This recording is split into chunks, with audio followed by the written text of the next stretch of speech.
Prologue. Naruto, age 4. Come on, Gigi. Let me be a ninja already. Hiruzen Sarutobi. The Sandaime Hokage massaged his temples as he looked down at the little blonde boy who had a determined look on his face.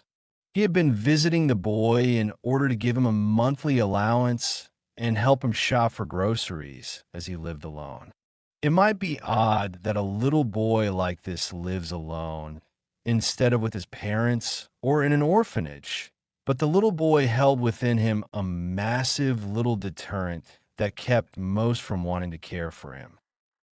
Naruto Uzumaki held within him the ultimate Biju, the Kyubi no Yoko, the same demon that had attacked and nearly annihilated Konohagakure no Sato, the village in which this story takes place. Naruto, I can't let you enter the academy.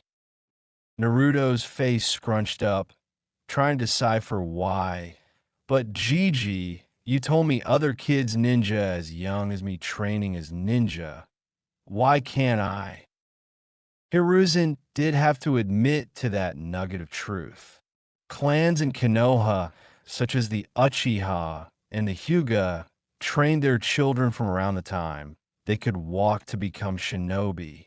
Kakashi Hatake had graduated from the academy at the age of 5 and even been promoted to Chunin at the age of 6. Same for other prodigious ninja, such as Itachi Uchiha. Hiruzen knew it was somewhat hypocritical of him to deny Naruto the same chance that they received. But the people of Konoha would never accept the demon spawn training in the ninja arts right in front of them. This was more for Naruto's safety. The worst thing to him was that he couldn't even tell Naruto why he couldn't allow him to join. That the irrational fear the village as a whole had of him being the Kyubi reincarnated wouldn't allow them to see him as just a little boy that wanted to prove himself to them all. Hiruzen patted Naruto's head and looked down at him patronizingly. I'm sorry, Naruto-kun. Maybe one day, soon I can let you join, but not now. Naruto watched the old man walk towards his door and shut it on his way out. Triple X. Naruto walked aimlessly around Konoha, trying to ignore the looks that he wasn't getting. He didn't get why Gigi didn't want him to be a ninja. He knew he would be the best ninja ever. That was all he would settle for, no matter how hard he had to work. There was something he wasn't getting, and trying to think about it made his head hurt. Eventually, by the time he had stopped pondering all of the absurd reasons that he wouldn't be allowed into the academy, he even came up with a strange conspiracy that there was some sort of demigod stuck inside of him, and everybody knew but him. Crazy, right? He found himself atop his favorite place in the village, Hokage Mountain. It's beautiful, isn't it? Naruto whipped around suddenly to see a man with his head and one eye in bandages, and his right arm in a sling, also wrapped up. Naruto couldn't feel any real malicious intent from a man, so he allowed him to come closer. He stopped next to Naruto and looked out at the view from the top of the mountain. Truly being a ninja to protect this village is something that I've always felt is well worth the sacrifice. Naruto's eyes widened, but then he looked away sadly. Gigi won't let me be a ninja. I don't know why, though. I mean, I'll work hard, and I know I'd be good at it. The man made a noise as if he was thinking of Naruto's words. You would really work hard? You would do whatever you had to in order to become the greatest ninja you could be. Naruto grinned widely at the man. Not just the best ninja I can be, the best ninja ever, Databeo. The man had a small smirk upon his lips. Well then, I think I'd like to take a hand in training the greatest ninja ever. How would you like to be a ninja for me? Naruto's grin could have split his face as he latched onto the man excitedly. Thank you. Thank you. I can really be a ninja. The man held Naruto off of him. Little boy, the first thing a ninja should know is to never show emotion. I can understand your excitement, but when we begin training, I do not want to see that from you. Do you understand? Naruto cowed himself and nodded. Ano, I don't even know your name. The man turned and motioned Naruto to follow. You may call me Danzo. Triple X. Naruto, age 7.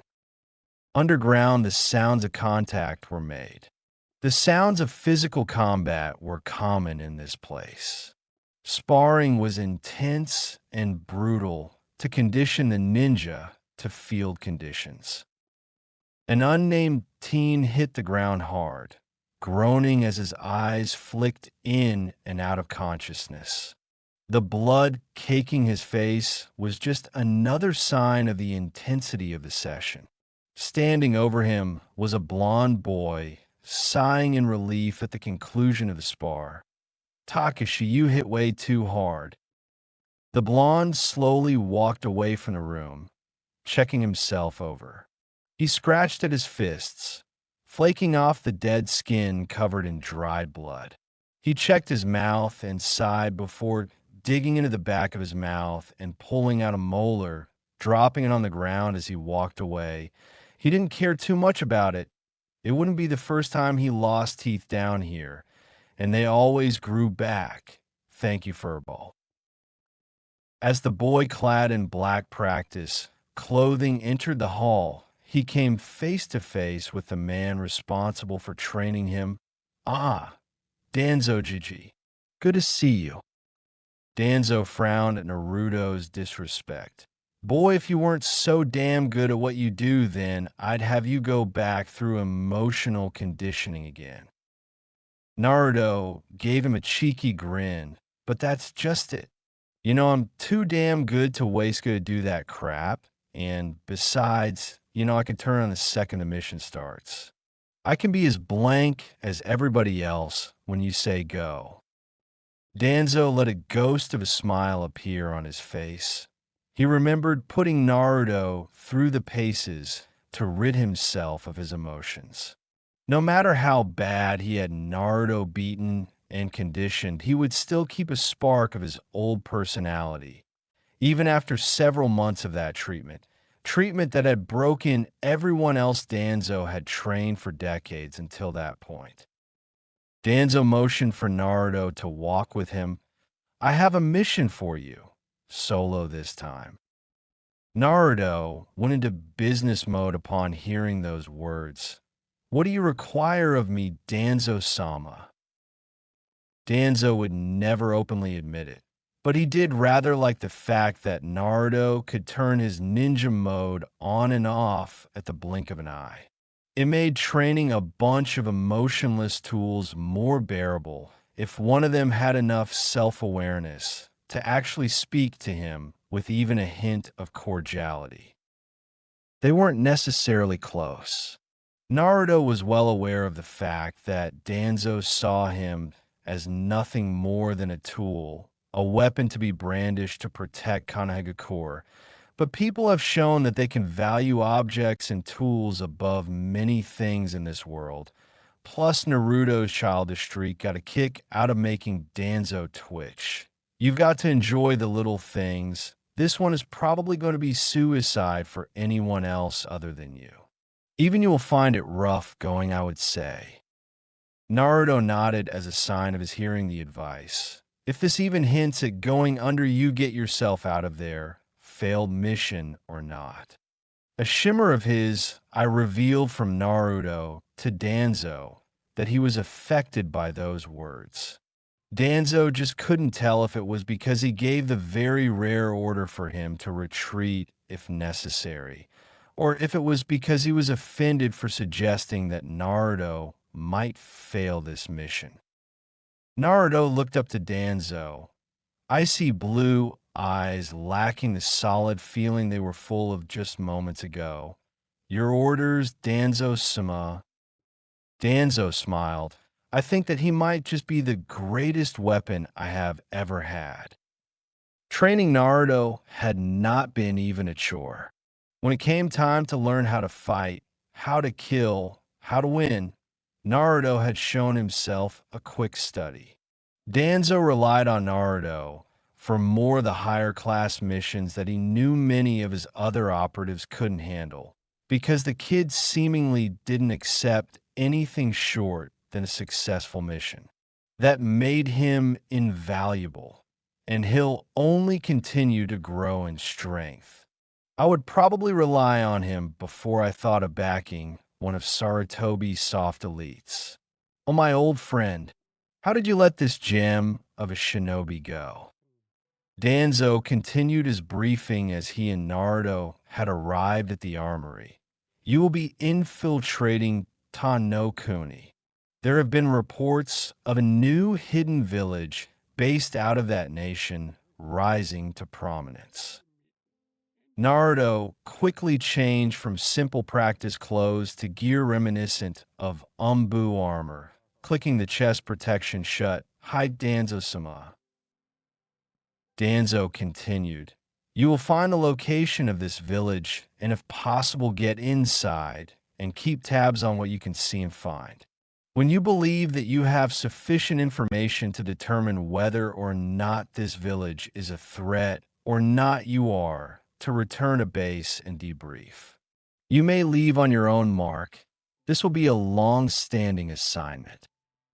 Naruto packed himself with kunai, shuriken, flash tags, exploding tags, smoke bombs, anything that he might need, and he packed to the brim, sealing whatever he couldn't carry in a scroll.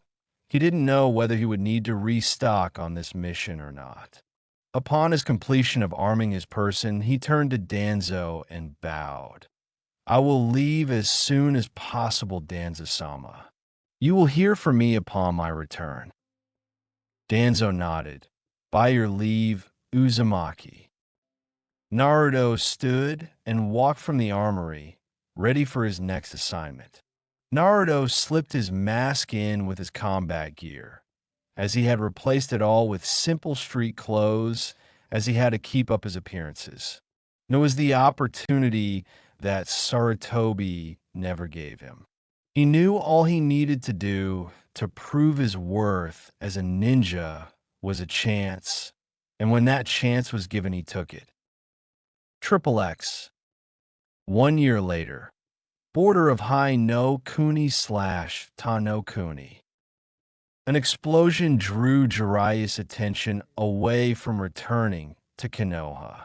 He had just gotten through going through Ta no Kuni, looking into rumors of a new hidden village rumored to be called Otogekyure.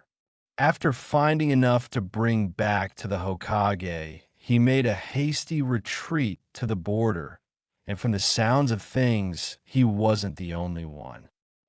Jiraiya eventually found himself on the heels of a blur in the darkness. Jiraiya slipped into the shadows of the trees to speed ahead of the fleeing mystery shinobi. However, this was unnecessary as the person in question collapsed and dropped to the forest floor in exhaustion. As Jiraiya walked closer, he saw deep cuts and gashes all over the body of the Umbu, or so his armor had a believing. Jiraiya whistled as he took in the age of the blonde boy on the ground. They're sure starting younger these days. Jiraiya refrained from moving the mask of the boy, on which he saw a leaf insignia, as Umbu had to keep their identities secret for as long as was feasible to the masses. Jiraiya picked the boy up and made for Konoha, interested in this current situation. Triple X. Jiraiya had set the boy down in Sarutobi's office and had requested that his Umbu guards leave the room. Sarutobi-sensei, you could have sent me a message that you already had someone in Odo checking things over. I think I might have blown his stealth when I made tracks and left that place. Hiruzen's eyes darkened. I didn't send anyone into no Kuni. I expected you to look into it yourself and send word back like you are now. This Umbu isn't mine. I would never allow a child this young into their ranks. Never again. Not after Itachi. Jiraiya scratched his white mane. Well, I kind of figured that, but I thought you might have made an exception or something. Saratobi rose from the desk and walked over to where the masked boy lay. He narrowed his eyes at the kanji he found right by the leaf symbol on the forehead. Danzo, again. Jiraiya sighed. I thought you handled him and that group of blank faces. He's still doing this. Jiraiya shrugged. Well, at least he also recognizes Odo as some kind of unknown quantity. Hiruzen reached down and pulled off the mask. What he saw almost gave him a heart attack. In Naruto. Jiraiya ran over, looked down, gaping at the sight. Kami, he looks just like Minato. Wait, Saratobi, is this Minato's child? Hiruzen settled himself somewhat. Yes, Jiraiya. This is his child. Danzo must have gotten his hands on him. I should have known. When I went to see him, he was becoming progressively more aloof and secretive. I stopped getting reports about him around town completely. I figured he must have just been keeping a low profile, but I never would have guessed. Jiraiya looked angry. Danzo turned Minato's son into a mindless drone? I'm gonna dashed. Jiraiya, wait. Jiraiya turned to face his teacher with an angry look. The council wanted him to be trained under Danzo's watch anyway. They'll see him in the right if this gets out. You and I are the only ones that know about this. Jiraiya bared his teeth. He won't tell us anything about Danzo. Even if he had any real reason to tell us anything, Danzo has seals on his ninja that keep them from speaking about it too freely. I've seen it. Hiruzen nodded. I know. So what if instead of using him to get to Danzo, we just take him away from that place entirely? Seeing Jiraiya's confusion, he elaborated. Danzo won't move to retrieve him, no matter how valuable he knows a Jinchuriki is to his goals. All we need to do is keep him under watch and seal him. Jiraiya nodded in agreement. So what? Memory seal? Takrasel? What exactly are we sealing? Everything. Jiraiya's eyes widened. Now, when you say everything, Hiruzen stood back up. I mean everything. His entire mind and body have been utterly conditioned by Danzo to fight. He would have never been out there if he wasn't at least as strong as one of my Jounin. Danzo wouldn't have allowed it. Seal it all. If we just seal his memory, then he would still be infinitely more powerful than any academy student, even without the knowledge of all of the techniques. Just with the academy techniques, he would still obliterate any academy student. Jiraiya looked at the unconscious blonde on the floor. I don't like this, Saratobi-sensei. What will you do with him then? Hiruzen picked the boy up and put his mask back on. I will allow him to enroll in the academy. I'm wearing the council down. Soon I can get them to let him attend. Him staying off of their radar has helped considerably. Jiraiya followed Hiruzen down to the depths of the tower to commence with the sealing of the young boy. Triple X. Nubaz Kunoageku. The sound of a door shutting sounded through Danzo's speakers on his desk. The injured man put his face into his hand and groaned. Uzumaki, damn it. Jiraiya, how was he to know the wandering sage was an Odo as well? From the sound of things, the flamboyant shinobi had placed their forces on high alert upon his own exit. And with Naruto stuck inside that buzzing hive, with everyone searching high and low for anything amiss, the boy had run into quite a bit of trouble when he took to making his own hasty retreat. Danzo's weapon was lost to him now. He knew Sarutobi would never allow him to get anywhere near Naruto again. Danzo pulled out a bottle of sake and poured himself some. After tossing the alcohol back, he grim-said slightly, "And we move along." Triple X. 4 years later, a blonde in an orange jumpsuit sat down deep in the forest of Konoha. Man, that was so easy. Why wasn't it the regular graduation exam? The boy unfurled the scroll in his grip and read it. Oh man. Kafebunsin no Hutsu? Bunshin, my worst technique. He sighed and put on a cocky grin. Right then. Let's get started. Triple X. Hours later. Iraki Yumino, Chunin, and teacher in Kanahagakure's Ninja Academy, stood in astonishment. Naruto Uzumaki, the dead last of his class, the failure. He had just witnessed the boy in question call upon an almost endless horde of Kage Bunshin to beat his former teachers, Aide Mizuki, into a bloody pulp. Naruto stood over the groaning man, smiling at Irika sheepishly. Whoops, I guess I went a little overboard, huh? Irika smiled and called Naruto over to him. I've got something for you, Naruto. Close your eyes. Naruto did as he was told and felt his goggles shift on his forehead. Okay, go ahead and open them. Naruto opened his eyes and saw his smiling instructor, Sans Heidi 8, holding his goggles. Congratulations, Naruto. You graduate. Triple X. 6 months later, forests outside of Kanahagakure. Naruto was smashed back by Gaara in his monstrous form.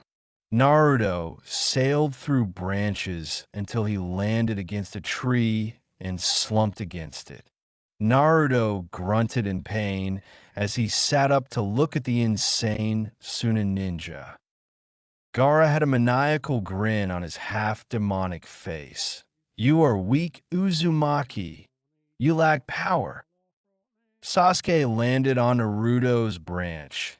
Looking worse off than Naruto himself, was with strange black markings on the right side of his body.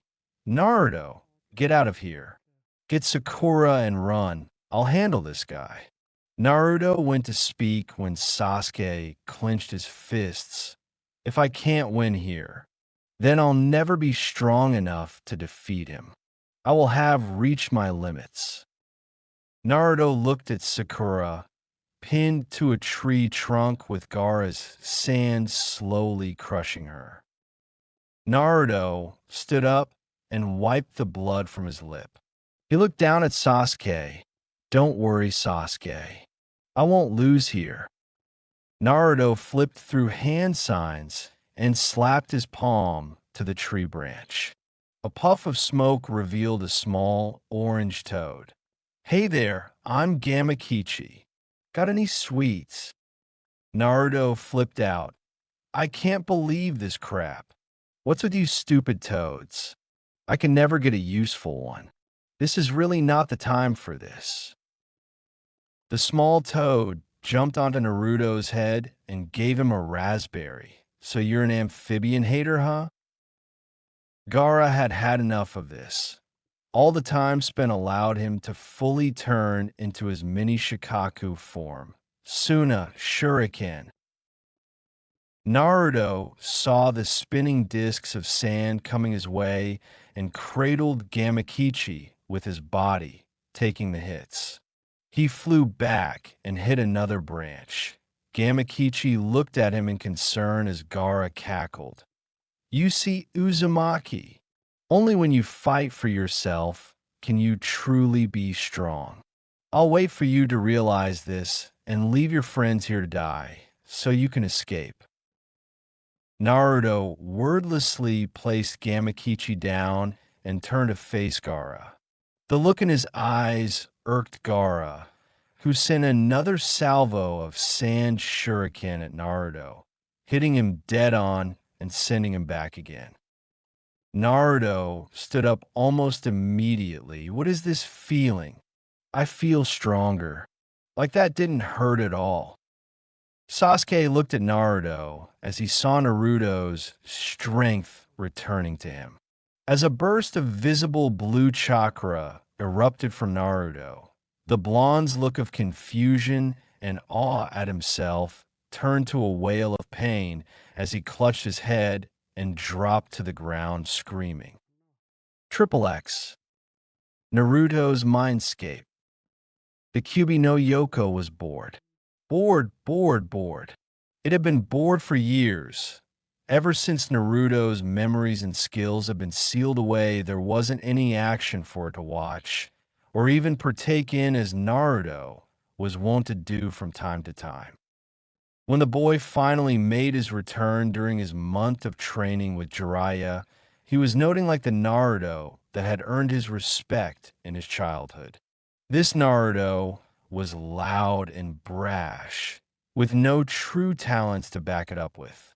The old Naruto wasn't nearly as loud, and while he had his moments of being a loudmouth, he always had the talent to go with it and the drive to do better. The seal had handicapped him in his thinking for 4 years. The Kyuubi really couldn't even say that the new Naruto had potential.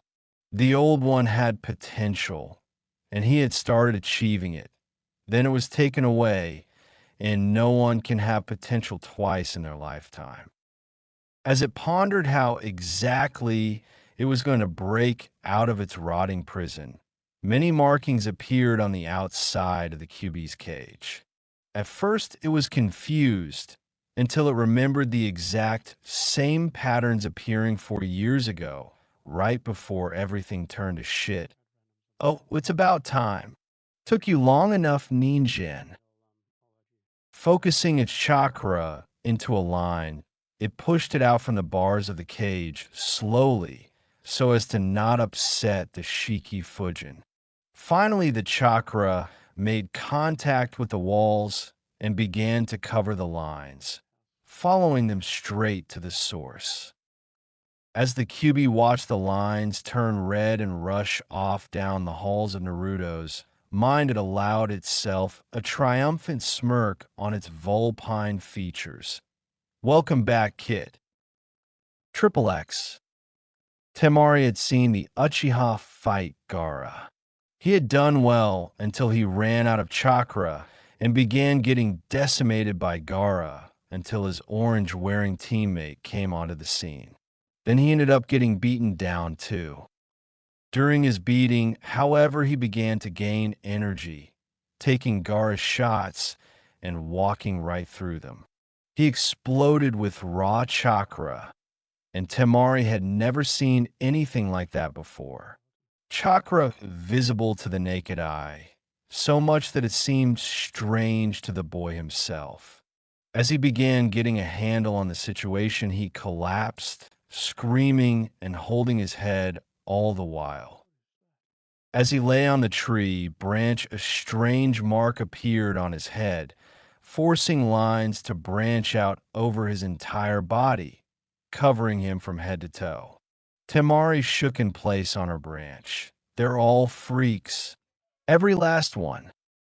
The line suddenly turned red as a massive pressure filled the immediate area.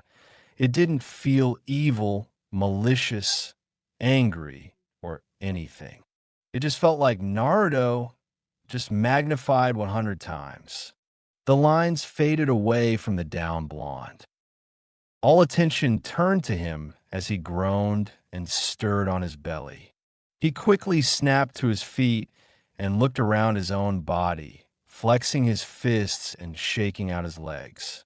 The only noticeable change in his base appearance was the scar going down his eye, a battle scar that wasn't existent a moment ago. He had an angry sneer on his face before he shook his head pitifully. Cammy, I suck. I'm as weak as a kitten like this. What happened to me? I'm confused. Sasuke looked up at Naruto. It was the same kid that had been there a second ago, and yet it wasn't. He looked like Naruto, but he didn't move like Naruto. He moved like he was coiled and waiting to strike, as if he expected an attack coming from anywhere. His eyes were the same bright blue like Naruto, but now they had more in them than just the infinite brightness they usually held. It was still there, but there was more that Sasuke couldn't quite see. He was as calm as they came. You wouldn't even know that he was preparing to get into a fight from looking at him. And he looked out at Gaara without fear, anger, interest, or anything, and he accentuated this by sighing and speaking his next words. All right, Gaara, I don't know what the hell is going on with me right now. I have an idea, but I need some damn answers, but to do that I need to go back to Konoha. I need to go back and end this invasion, and you're my way. So, it's time to get you out of the way. Chapter 1: Naruto's Real Ninja Handbook. Naruto's head was splitting. The rush of memories returning to him in that instance gave him the mother of all migraines, and the dueling memories of his time in and the memories that he assured himself were implanted somehow weren't helping at all either. After hearing the confidence in Naruto's voice ring out in the forest, Sasuke spoke up. Naruto, what happened to you? What's going on? Naruto looked down at Sasuke with one eye and back up at Gaara. You know, I'm not entirely sure myself. Right now, I feel like crap, but compared to the way I've been feeling for the last 4 years, I feel amazing. It's hard to explain. He grunted, it's not important right now. I have to beat his ass, hustle back to Konoha, and find someone like Danzo or something that can explain all of this to me. So here's what we're going to do. I'm going to attack him, and you aren't. Now commencing operation. Beat Gaara's ass. Sasuke had a myriad of questions running through his head at this point. What happened to the dope? Who is Danzo? What the hell does he mean, I'm not fighting? Gaara heard his voice speaking to Sasuke the entire time and cackled to Naruto across the trees.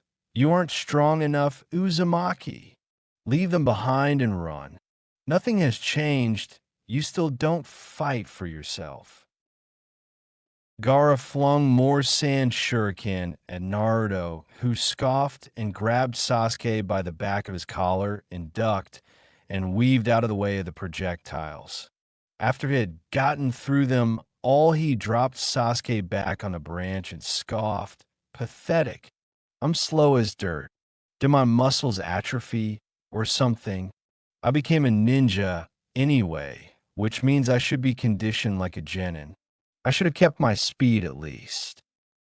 Gaara looked at Naruto, looking himself over after dodging with Sasuke. This angered him. It was like Naruto was ignoring his existence, just like everybody else. Just like everybody else. Don't ignore me. Gaara had mouths appearing all over his body as he took a deep breath and released it ahead. Futon. Mugen Sajinde Tapa, Wind Release, Sandstorm Devastation. Gaara released a massive blast of air in a sandstorm in Naruto and Sasuke's direction, tearing off branches and cutting into the bark of trees. As the wind died down, Gaara couldn't see Naruto or Sasuke, no sign of either. It's a shame. Gaara turned around to see Naruto standing behind him right before Naruto's fist lifted him off of the branch and sent him crashing to a lower level. Naruto crouched on the branch and watched Gaara try to stand. You had a defense that only the fastest could bypass and only the strongest could breach. And what do? You cast it away for raw power when things get a little tough. Raw power can only overwhelm skill and finesse in extreme qualities. Naruto pointed at Sasuke, who was over by Sakura, Pakin, and Gamakichi. You beat him in this form because he was already burned out when you transformed. He used Chidori twice here, once during your fight in the stadium, and I'm sure he tested it one time when he and Kakashi were late. If he had more shots, then you wouldn't have one. He smirked down at Gaara. I don't know what happened to me all of those years ago, but I'm not the kid that just had Kage Bunshin flying all over the place anymore. I could beat you like that, but that wouldn't be very fun. After all of this time, I can finally fight like I used to, if only a little bit. I'm still not fast enough to avoid taking hits, but I can almost assure you that however hard you hit me, a feral grin came onto Naruto's face. I'll hit you twice as hard. So let's see who can still stand up when this is all over. Naruto's hand moved unconsciously to his back before he pulled it down, clicking his teeth. Damn, that's right. I don't have a sword. Seriously, what happened to me? These phantom urges to fight like I was trained are going to get me killed if I don't get it together.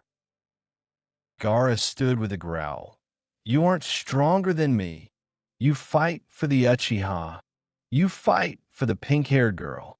Fighting for others makes you weak. Naruto scoffed. That's the stupidest thing I've ever heard. There are detailed stories of mere mortal men overcoming demons for others. The Yondaime Hokage overcame the Kyuubi no Yoko for his village. Orochimaru fights for himself. You fight for yourself. And that's why you will both lose here today, because you don't have a true purpose to fight. Naruto cracked his knuckles. But let me show you just how wrong you are. Don't blink. One flash tag later, and Naruto's presence was gone from the area. Everyone looked around for any sign of the blonde boy who had changed from the orange loudmouth they had taken him for based on past experience. Chuckling rang out through the forest, but not from any particular area, as Naruto was projecting his voice. That little sandstorm from earlier wasn't a futon jutsu. This is a futon jutsu. Futon, Repushu, wind release, gale palm. A fierce gale came from the trees above, sending wind and weapons at Gaara from above. Gaara lifted his arms to block vital spots and allowed the kunai and shuriken to bury themselves into them. Gaara lowered his hands and shouted out loudly, Is that the best you have, Uzumaki? Come out and fight me. Give me a real fight. Let me feel alive. Naruto's voice rang out again in mocking laughter. If you wanted to feel alive, then you shouldn't have caught those weapons. Even with all of that power, you're still just a baby Genin, huh? Just listen and tell me what you hear. Everyone silenced themselves in order to listen for Naruto's warning. Temari's eyes widened. Too late to help. A hissing noise coming from Gaara was being muffled by the sandy appendage he had caught the mishmash of ninja tools in. Gaara no. Temari's shout of warning did no good. It was too late for him to cast them out as a massive explosion took place in the trees, and the fireball that used to be Gaara fell to the forest floor. The others could only look on in amazement as the goofy boy in orange was systematically decimating the strongest person out of them all. Naruto's voice rang out again. Damn, I should have just killed you. Gaara was like a puddle of melting sand on the ground as Naruto spoke. I guess my fake self has more influence over me than I thought. I should be down there killing you right now. But for old time's sake, I guess I'll hit you with an attack inspired by him. Suddenly, several Narutos rushed out of the foliage and kicked Gaara into the air, one after another. U, Tsu, Ma, Ki. As Gaara was stuck hanging in the air, a wave of orange revealed itself from the leaves above. Countless Kagebunshin for Naruto descended with their fists and feet cocked to strike. Naruto Nisei Rendan. Naruto Uzumaki 2K Barrage. Naruto's Bunshin dropped an obscene amount of physical offense on Gaara's prone form, driving him back into the ground hard. Naruto and his clones littered the trees looking down at Gaara. Naruto sighed yet again. If I was at full strength, he'd be a puddle in a crater right now. Someone's going to answer for this. Gaara looked up at the masses of Naruto Bunshin looking down on him. Each of them had the same uninterested look on their faces, as if they were trying to ignore him. Cold blue, eyes magnified by 1,000 staring down on him. There's no way. Gaara allowed the final shred of sanity and reasoning inside of him snap. There's no way I'm going to lose to a guy like that. The original Naruto's eyes widened as Gaara's chakra spiked. Oh crap. He could transform again. Naruto was blown back hard as Gaara was completely immersed in sand, swelling to the sky. Naruto's Kagebunshin were dispelled as Gaara's towering sand smashed them asunder. Gaara ended up sticking out of the head of Shikaka looking down on Naruto, who was covered in sand. It's too late, Uzumaki. Time to die. Ugh, like I said, power cleanly outclasses skill only in overwhelming quantities. Naruto sat, entirely encased in Gaara's Sabaku Q. Well, this is great. I'm too weak to break it. Now what? Naruto smirked as he remembered that he didn't stop learning things when he lost his memory. Arrow Sennin, you might have been useful after all. Naruto bit his thumb and made a few hand signs. Gaara put out his right hand. Sabaku, Festeshet. Kuchiyose no Jutsu. Summoning Jutsu. In a massive burst of smoke, Naruto found himself seated atop the head of Gamabunta, smirking out at Gaara. You didn't think it would be that easy, did you? Naruto looked down at Gamabunta. Hey there, Boss Toad. You want to help me out and take this jerk down with me? He's a little too big for me to handle alone at this time. Gamabunta directed his gaze up at Naruto. Something feels different about this Gaki. Like he isn't as frantic and spastic as he was the last time I saw him. Gamabunta huffed out smoke from his pipe. Ichibi no Shikaku. No Kadu kid. Why would I want to go out of my way to fight a guy like that? Naruto deadpanned the giant toad a look. I thought summons were supposed to help their summoners fight in situations like this. Naruto pointed out at Gaara/Shikaku. Look at that thing. If you don't help me, then I'll end up a bloody smear on the bottom of its foot for sure. Gamabunta laughed. Tough. We haven't even had a drink yet. I can't accept you as my summoner until we share a drink together. Naruto glared down at him.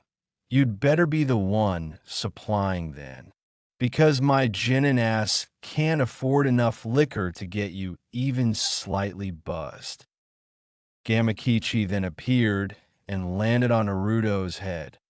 I'll help him out, Pops. I like this kid. Gamabunta looked at the smaller toad in surprise. Gamakichi? What on earth are you doing here? Gamakichi looked at his father sheepishly. I just wanted to come out and see the outside world, you know. He pointed over at Gara/Shikako. And then that guy tried to bully me. Our boy here kept me alive and started kicking that guy's, but then he cheated and got all big, and now here we are. Gamma Bunta glared out at the sand spirit. All right then, Gaki. You helped out my son. I appreciate that. You're all right with me. You have my support in this fight, but we're still having that drink later. You hear? Naruto stood up and nodded, his face hardening as he looked out at Gara. Gamakichi, you're going to want to get off of my head for this next part. Gamakichi got off of Naruto's head as Gamabunta drew his Tonto and held it at the ready. Whenever you're ready, Boss Toad. Give him hell. Gamabunta launched forward and dug his sword into Shikaku's arm. With one mighty heave, he lopped it off, dropping it uselessly onto the ground before he jumped back to his distance and stared at his opponent. Gamabunta huffed in exhaustion. That almost took everything I had, and all I took was his arm. Naruto smirked down at Gamabunta. Wow, and I thought I was out of shape. I've been out of full commission for 4 years. What's your excuse? Gamabunta eyed the boy. Watch it, brat, or I'll squash you. The smile disappeared from Naruto's face as he looked back out at their mutual foe. Kill me later, we still have a problem. Gaara looked at Naruto excitedly. Interesting. Interesting, Naruto Uzumaki. I like this. This is a fantastic battle. Gaara brought his hands into the ram seal.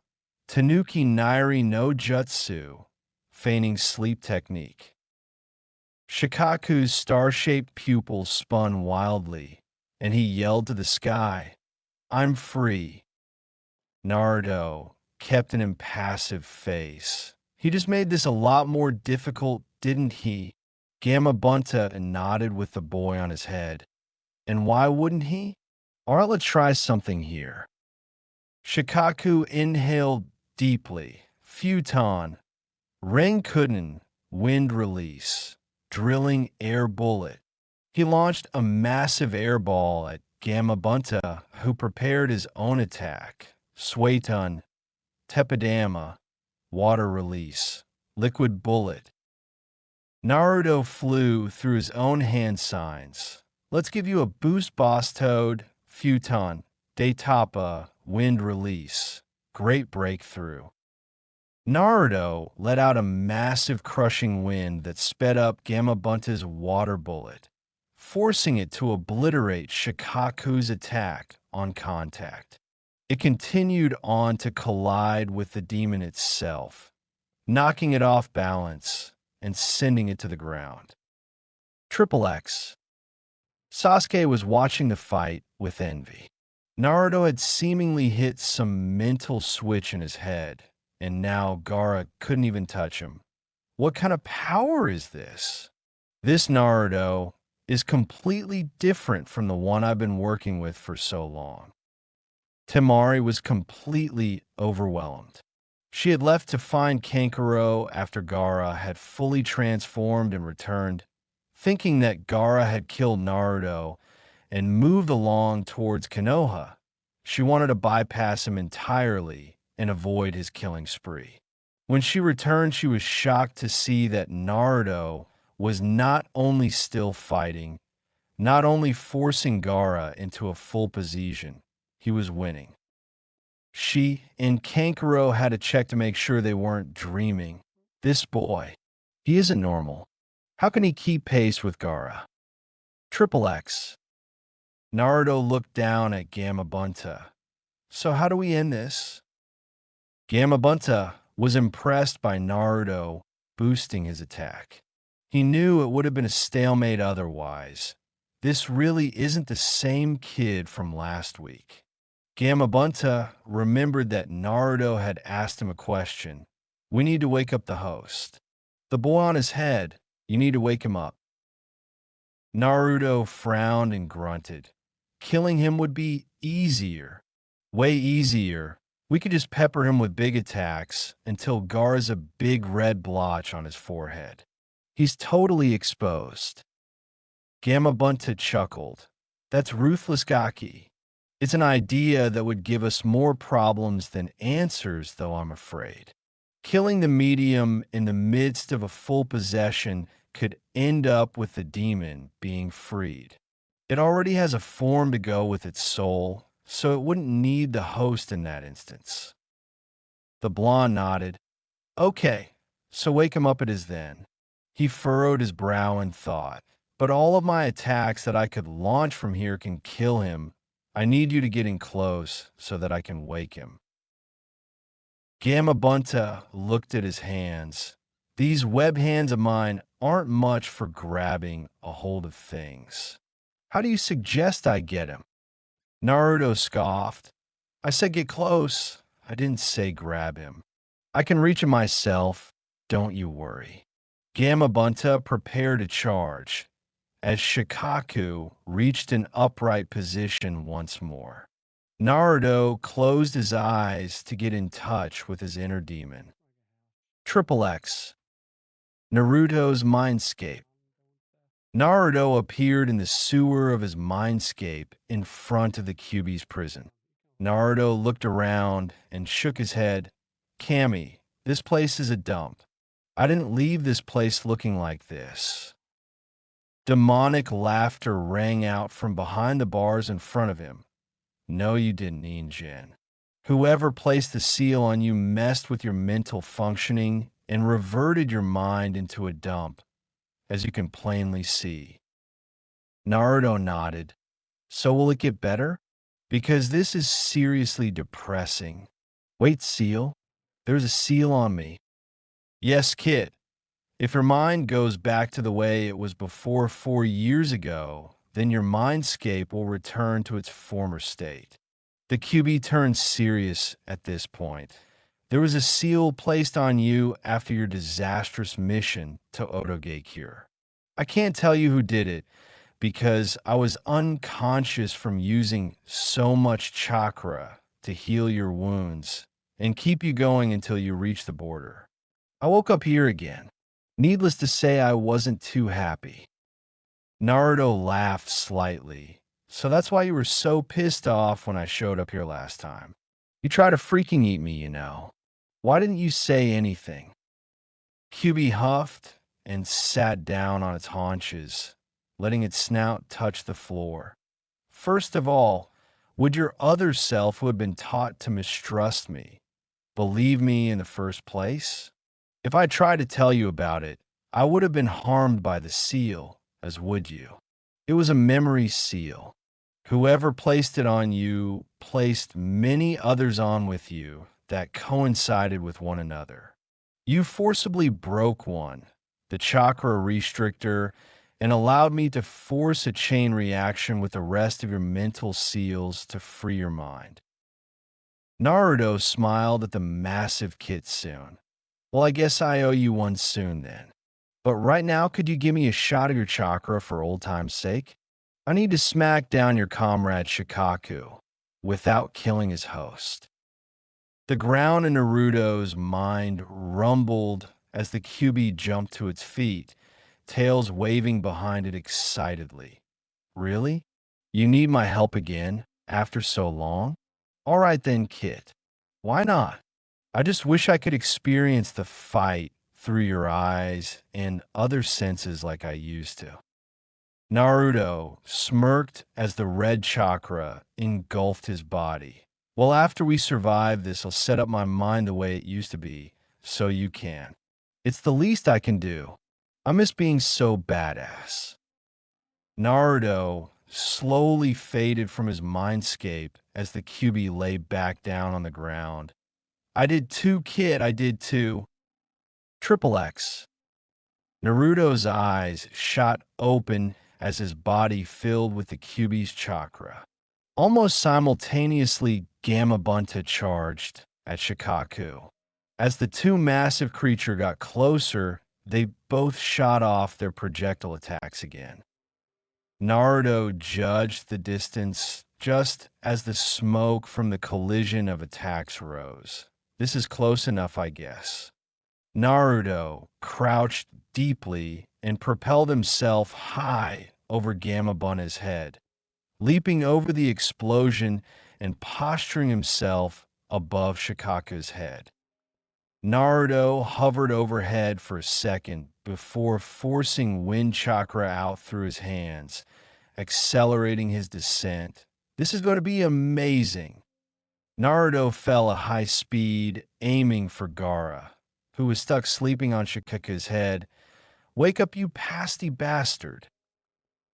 Naruto delivered a double stomp right to the top of Gaara's head, driving him completely through the Shikaku figure, forcing it to collapse on itself as they crashed to the ground amid a deafening roar as the sand crashed around the trees. Gamabunta stood slack-jawed at Naruto's vicious reckless attack on Shikaku. The kid jumped from the relative safety of his head, 30 feet higher than he already was, towards a crazed homicidal demon. The more amazing thing was that it actually worked. He hit Gaara with the force of his body weight focused into his feet from 30 feet above his head, making the impact more intense by using wind chakra to send him down faster. After the attack, he softened his landing considerably after he destroyed the Shikaku as he landed in sand that had been tenderized by his previous attack. Gamabunta was broken from his musing by his son. "I like that kid, Pops. He's insane. Can I hang out with him more often?" Gamabunta chuckled. "If he allows it, Gamakichi. Jiraiya sure picked an interesting one this time. I'll be watching you, Naruto Uzumaki." Naruto stood up and shook the sand off of his body, dragging Gaara out with him and dropping him on the ground. Watching him look up at him in fear. "Stay away from me. I don't want to die." Naruto slapped Gaara across the back of his head. "Act like a shinobi, damn it. We deal in death for a living. Besides, I'm not going to kill you. You're a weapon like me." He dropped Gaara onto the grass and walked away slightly. "You're a weapon that I broke already. And while you can be repaired, most of the time a repaired weapon is easier to break a second time around." He turned back to look at Gaara. His cold blue eyes turned back to their formerly bright nature. "I'll beat you down every time you try to harm me or anyone in my village. Because only when you fight to protect and defend others can you be powerful and find the strength to push beyond your limits." Naruto looked up to the trees. "Sasuke." The Uchiha in question landed by his side. "Is Sakura-chan safe? Was I fast enough?" Sasuke nodded. "Yeah, Naruto, you saved her." Naruto looked back at Gaara just as his siblings landed and prepared for a fight. Naruto shook his head at the two Suna ninja. "I just beat the guy that terrorized you since he was 6, and I still have enough chakra that I'm going to sprint back to Konoha and finish up the battle there. You both already got your asses kicked by this guy and Shino, and he looks like he's ready to go another round. Do you really think you can beat us if you were stupid enough to attack us?" Kankuro and Temari bristled at Naruto's nonchalant threat as he shrugged. "Fine, be that way. We'll just knock you out and drag you to the village. And by we, I mean them." Naruto pointed behind them as two Kage Bunshin bashed them in the back of their heads with the blunt end of their kunai. Naruto looked back at Sasuke. "All right, team, go get Sakura-chan and pack in, and we'll get out of here. We still have a battle to fight." Sasuke went to gather up Sakura as Naruto took to tying up the Suna ninja and hoisting them up on his and his bunchin shoulders. As they set off through the trees, Naruto mentally berated himself. How could I let myself be caught? Damn it. If I had never been sealed, then I would have been able to warn Danzo that Orochimaru was planning an invasion and amassing forces. I hope things aren't as bad as they seemed at the stadium. Triple X, Kanahagakure, around the center of town, Jiraiya stood atop the head of his massive toad summon as he watched Konoha forces engaging the Suna and Odo forces. Despite the fact that they had driven the enemy out of heart of the city, the enemy had been putting up a dogged fight. Suddenly, Ibiki landed atop the toad's head. Jiraiya put up his telescope and turned to face him. Ibiki, report. Jiraiya-sama, our forces were caught in several ambushes as they chased the enemy forces out of the village. They ended up getting caught in a crossfire by some of Oda Geikure's ninja they had held back. Jiraiya groaned. They would win, but such an unnecessary loss of life was unsettling. Just as he was about to try and switch the topic, he saw Ibiki smile. But when they were closing in on our forces, they ended up getting sacked by a lone ninja of Konoha. Wearing bright orange, if they saw correctly, he was moving too fast for some of them to catch. Jiraiya's eyes widened. There's only one kid I know that is colorblind enough to run around this place in orange. Ibiki nodded. At the same time, a Kage Bunshin of Uzumaki and Sasuke Uchiha arrived at the hospital with their female teammate. And on the other side of town, he delivered the children of the Kazekage to a makeshift POW site, in good condition too. Ibiki scratched under his bandana. I saw how good the kid could be during his fight with the Hyuga, but I never would have guessed that he was good enough to take down a squad like that. Ibiki, you shouldn't talk about me like I'm not there. They both whipped around to see Naruto tapping his foot impatiently. Although I guess you didn't know I was here. Geez, if I was an assassin, you'd both be dead. Jiraiya looked at Naruto oddly. He couldn't sense his usual restless aura, and he had snuck up on him. Gaki, what happened to your jacket? And what's with that scar on your face? Naruto had ditched his orange jumpsuit jacket and left himself in his black t-shirt. I tossed that bulky piece of crap so I could move faster to get here without much trouble. And I got this scar years ago. Someone put a bunch of seals on me that did a lot of stuff to me. Hiding that scar must have been one. Naruto saw Jiraiya flinch when he spoke about the seals. We can talk about that later. We will talk about that later, Databeo. Ibiki gasped as he looked out over the buildings and saw Orochimaru being whisked away by the Sound Four.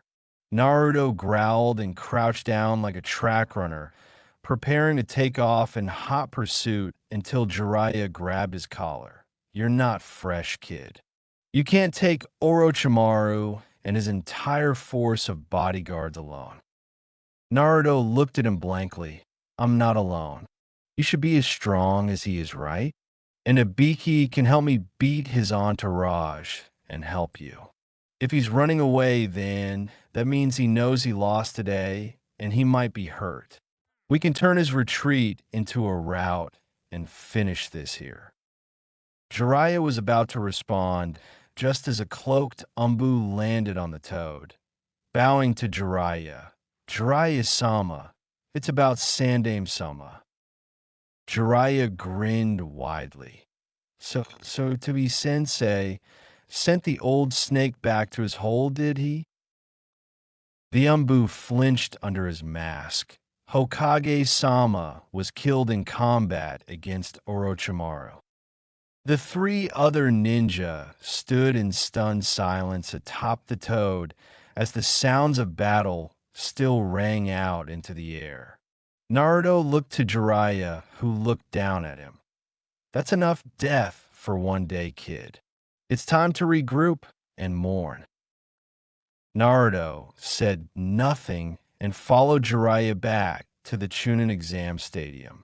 He could get his answers later. He had nothing but time. Now belonged to the entire village as a whole. Chapter 2: The Root of the Issue. Naruto was far more ornery than usual as he partook in the usual D-rank missions that Genin teams like Team 7 got.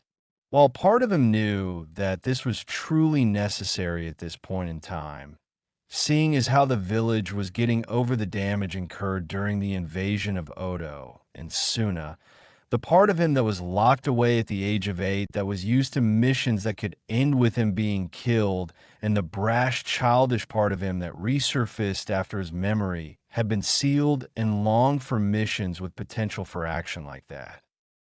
With the knowledge of his sealing, Naruto was able to sort out what memories were fake and which were his own. It helped that the Jinjutsu seal that was placed on him to change his appearance was broken, revealing the numerous battle scars that littered his body from his time in NE. It really helped having a visible association to certain memories. His first night in his apartment after the invasion was for the most part spent in front of a mirror repeating the line, "Oh, I remember getting that one," over and over throughout the evening. Over the course of the next 2 weeks, he had to adjust to just being a normal Genin with a true elite's mindset. Tora was lucky that she hadn't tried to run away since the invasion, or Naruto might have killed her retrieving her. Accidentally, of course. His rapport with his team, whatever he might have had, shifted tumultuously after the Chunin exams. Naruto's thoughts on Sakura had changed to a clearer line of thought.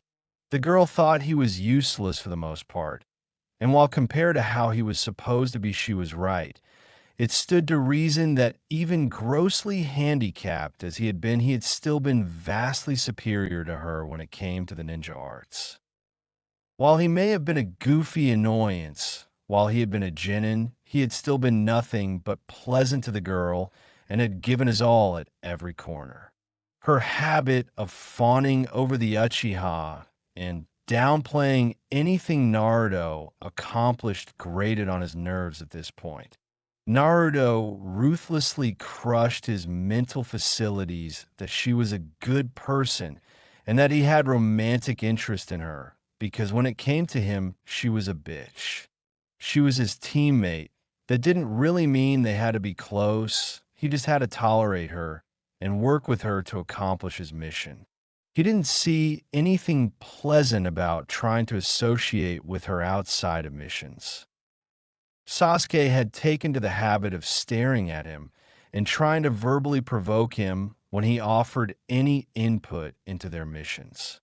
Sasuke had been feeling inadequate after seeing how Naruto not only saved him from Gaara, he had dispatched Gaara handily without too much effort, captured the Kazekage's children swiftly thereafter, and headed back to Konoha and routed an Odo ambush against a Konoha squadron.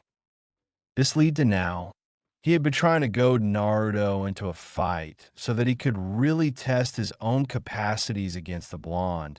But not only was there no time for sparring, as they didn't have team training while rebuilding the village, Naruto left so quickly after the day's work was done that Sasuke couldn't follow him, and he was never able to trail the boy for too long before losing him. Kakashi had noticed quite a few changes in his blonde student since he had let him go during the invasion. While the scar over his "I was the most glaring one," his attitude was another. He didn't try to keep his team's spirits up with indomitable brightness. he still cracked jokes, and his overall timing was vastly superior now, Kakashi had to admit, but they were bright flashes in an otherwise dreary day of rooting through Konoha's rubble. Naruto no longer took to calling him Kakashi-sensei. When he reprimanded Naruto on this habit, he had seemingly picked up Naruto responded by saying that he hadn't taught Naruto anything other than tree climbing, and he technically learned how to do that years ago. He just forgot. Kakashi noted the bitter tone in Naruto's voice when he said forgot, but didn't press too much. He figured that Naruto was still bitter from being cast aside during the Chunin exams. The differences in Naruto's gait, actions on missions, and how he now treated his teammates showed him that there was a vast change in Naruto that he couldn't pinpoint exactly. He watched Naruto drop another stack of wood by the building that his team was working on at the moment and walk off again to grab more. There was something he was missing about this. Triple X. Team 7 had been dismissed for the day, and Naruto had taken to wandering around Konoha. He had taken to treating the villagers with the same apathy and looks of annoyance that they gave him. He didn't care about them. He was in a bad enough mood as it was. He had been unable to find Danzo since the invasion ended. In his haste to track his trainer down and report back to him, as he technically never failed or completed his mission, he had found that the older base front had been abandoned. Cursing the old cripple out in his head, he realized just how difficult it truly was to find Danzo when he didn't already know where he would be. You'd think there would only be so many places that you could hide a group like Na in this village. Naruto understood things from both sides of the fence. He understood how Sarutobi disliked a secret branch of the military that he didn't directly control running rampant under his nose. It wasn't good for a supposed military dictatorship, as Konoha was supposed to be, to have something like that among them.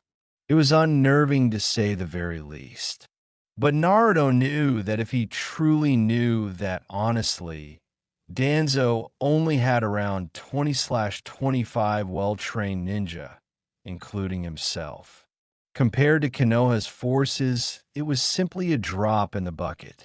And while Konoha's true forces had a never-ending supply of recruits and potential, only certain types ever had a chance in Na, and they weren't readily replaceable. Na took Konoha's dirty missions, the jobs that somebody had to do, the kind of stuff that stepped on people's toes on the large scale of things, but if they never took place, then it would expose Konoha's back to the lions. The killings that Konoha couldn't be caught having any hand in, the alliances that could substantially benefit Konoha, but that had less than moral basis. There was a reason that the seemingly most powerful village in the nations didn't have too many problems regularly compared to the others. Sarutobi directly chose not to accept certain missions for the sake that they could be seen as an aggressive move on Konoha's part. Danzo took these missions for NE and it had to be better than the majority of other ninja simply for the sheer difficulty that their missions entailed. There were no D-rank missions. Hell, there weren't even any C-ranked missions. Everything you did was B rank and up. If you weren't ready, then you trained and drilled until you were no other way about it. If you couldn't cut it after all of the things you were put through until that point, then you died, namelessly, facelessly, and miles away from home. He needed to find Danzo. He knew that the second he actually put on Konoha's Heidi 8, he was basically no longer a shinobi, but he still had the mindset of completing his mission. He also wanted to find out exactly what the hell happened to him. If anyone knew, Danzo did.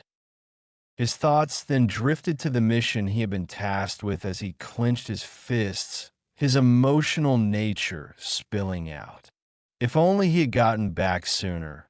If only he hadn't stuck around for so long. If only somebody didn't get a wild hair in their ass and sabotage Otoge Cure's information department with explosives. If only all of those things hadn't happened, then he would have been able to return and send word on Odo's plans. He had found everything. He found that it was being run by Orochimaru. He found that they had a then rookie Konoha Genin, Kabuto Yakushi, as his lead spy. He found that Orochimaru had finished his immortality jutsu. He'd even had the misfortune of seeing it being performed.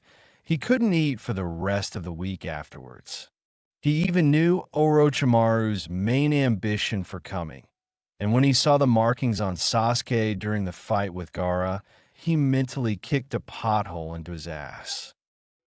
Naruto's eyes panned around the village as he walked, all of the people taking part in the restoration of their homes. If he had broken the seal on himself, even a day sooner, how much loss of life could have been diverted? How many lives need not have been lost? Could the Sandaime have been able to take the proper precautions to acutely prepare for Orochimaru accordingly? He looked up at the Hokage monument as his thoughts drifted to the third face from the left. He had gotten much closer to the old man after he had been sealed. His mind had almost reverted back to its 4-year-old state, and he reached out to the only person he really knew. Even trying to bury his emotions, he still felt a faint sting at his eyes that he had to push back. He had to put his thoughts on the back burner for now, as he saw Jiraiya leaning against a fence looking at him. Naruto strode up to his side and spoke coolly. "So what do you need from a lowly little genin like me, Arrow Sennin?" Jiraiya pushed himself off of the wall. "I want you to come with me to find someone." Naruto raised his eyebrow. "Aren't you the Hokage now?" Jiraiya let out a short laugh. "Those old goats wanted me to take up the spot, but I have too much on my plate to just do so like that." Naruto headed past him towards his apartment. "Then I'm not going. I'm not some escort or bodyguard. I'm a shinobi. If this isn't an order for my higher-ups, then I'm not volunteering for this. I could spend my time better by helping to rebuild, getting back to my old level of skill, and finding out who put those goddamn seals on me." Jiraiya caught up with him quickly and placed a hand on his shoulder. "Well, the other genin can help rebuild. And I was going to teach you a jutsu that makes Chidori look like child's play. And those seals, I might know something about that." Naruto looked at him. "Okay, you've got me on the rebuilding. And did you hear what I said? I need to get back to my old skill level. I don't need a jutsu. I have enough of those, I just can't use them right now. I need to get back to my old speed and strength first and foremost. I felt weak like an infant and moved like a snail during the invasion." Naruto's eyes shone as he absorbed the last of what Jiraiya said. "And you're damn right you know something about my seals. You're telling me whether I choose to go or not. You're just lucky that it would probably be easier to just go with you. And I'm bored around here." Jiraiya grinned at him. "Well, let's go and get you packed. We'll leave immediately." Naruto pulled out 4 scrolls. "I already have everything here. I always keep supplies for a long mission on me at all times. You never know when you'll get called away." He placed them back into the pockets of his jacket. "This big, bright piece of crap is good for something, I suppose." Jiraiya laughed loudly. "If you hate it, then why wear it?" Naruto's eye twitched. "When I went home after the battle to look for clothes, this was the closest thing to shinobi gear I had in my closet. What the hell did they do to me? I wouldn't be caught dead in this.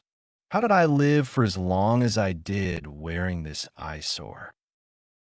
Jiraiya laughed again, getting his chuckles out of seeing the boy tear himself down. Jiraiya reached into his pocket and placed some bills in Naruto's hand. I'll tell you what, Gaki. I'll give you 2 hours to go and get yourself outfitted. Meet me at the main gate then, and we'll take off. Naruto let a smile cross his face as he turned to head back towards a market district. He waved back at Jiraiya and pocketed the cash. Triple X. Naruto wandered through the market district looking around. While the Naruto that had become a genin would simply enter a shop and hope he didn't get ripped off, this Naruto was sick of being broke all the time and was running through his head all of the shinobi shops that had done it to him. That place did it. That place did it. That place won't even let me in, Tio. Do it. Naruto had gotten his tools from old scavenging habits. It amazed him how many tools were wasted by ninja just during training, even back when he was little. He cultivated his pack rat habit back when he was first being trained by Danzo, storing all of the usable things he could find for himself as a sort of surplus and handing the broken and unusable stuff to his armory to be melted down and remade. Apparently, he continued that little habit when he had been sealed as well, because he still had tons of weapons sitting inside one of his closets in the apartment. Naruto stopped at a rather plain-looking shop, and having no memory of ever being in there, he opted to give it a shot. Triple X. Tintin yawned as she sat at the counter of the weapons shop her family owned. She wasn't having a good overall month. She had gotten destroyed in the preliminary rounds of the Chunin exam by that Suna Kunoichi Temari and was forced out of contention. She had decided to help her teammate Niji train for the final exam for the month in between tests, and had even gone to the competition to watch him mop up the competition. Things don't always work out like that, huh? She then had to watch him be utterly beaten by the unassuming blonde kid that was on the same team as the Uchiha, the dead last of the class under hers. He cut down his jukin and not only got up from Niji's best techniques and shrugged them off, he reopened his tenketsu after they had been sealed off. He even had enough strength afterwards to run around the stadium in celebration after he won. Then she ended up being put under a genjutsu that engulfed the stadium and missed the invasion of Odo and Suna. After the invasion was over, she spent more time at her family's shop, seeing as her sensei was spending a lot of time in the hospital with her green-clad teammate Rock, lead due to his grievous injuries. But it wasn't busy, seeing as how there weren't a lot of ninja that needed to stock up for missions, as they were helping with the reconstruction. So here she sat, bored. Yep, not a good month overall, one could say.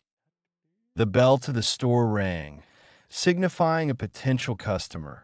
Hello, welcome to Dashta.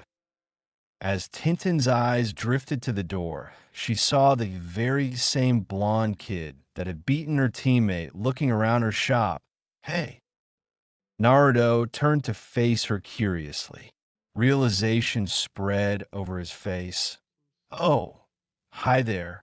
Tintin, right.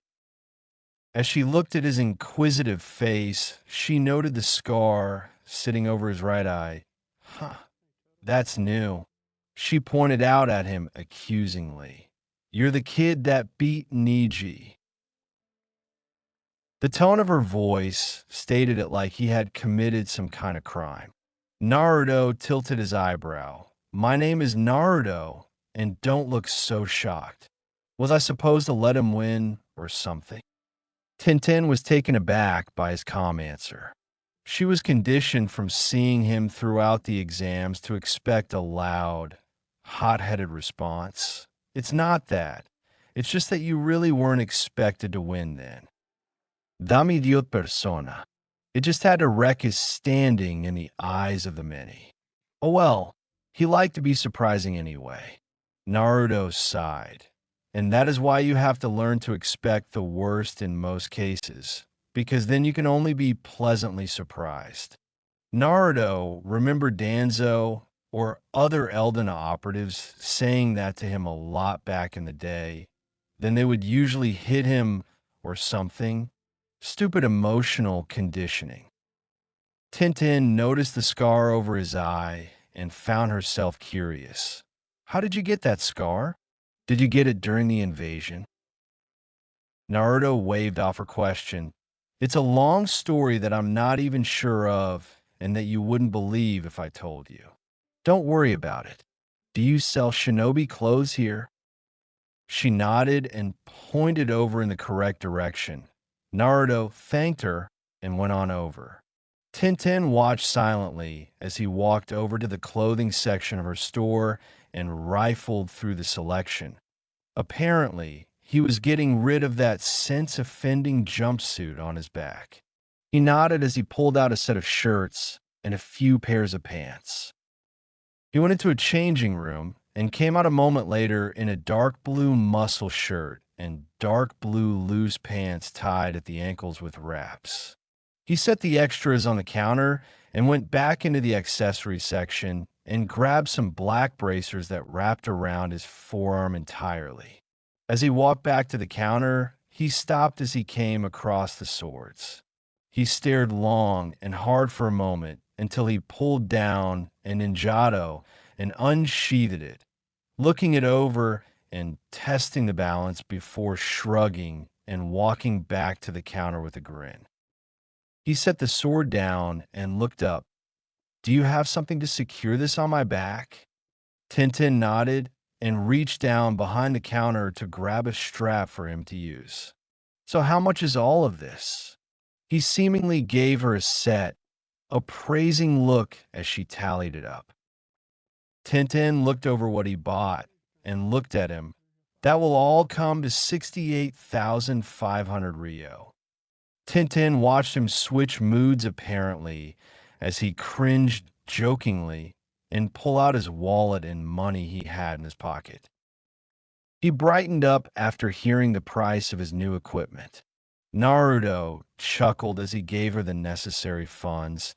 This'll clean me out, but it's necessary.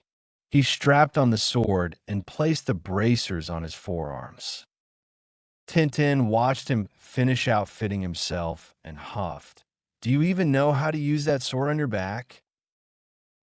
Naruto shifted the ninjato into a comfortable position on his back.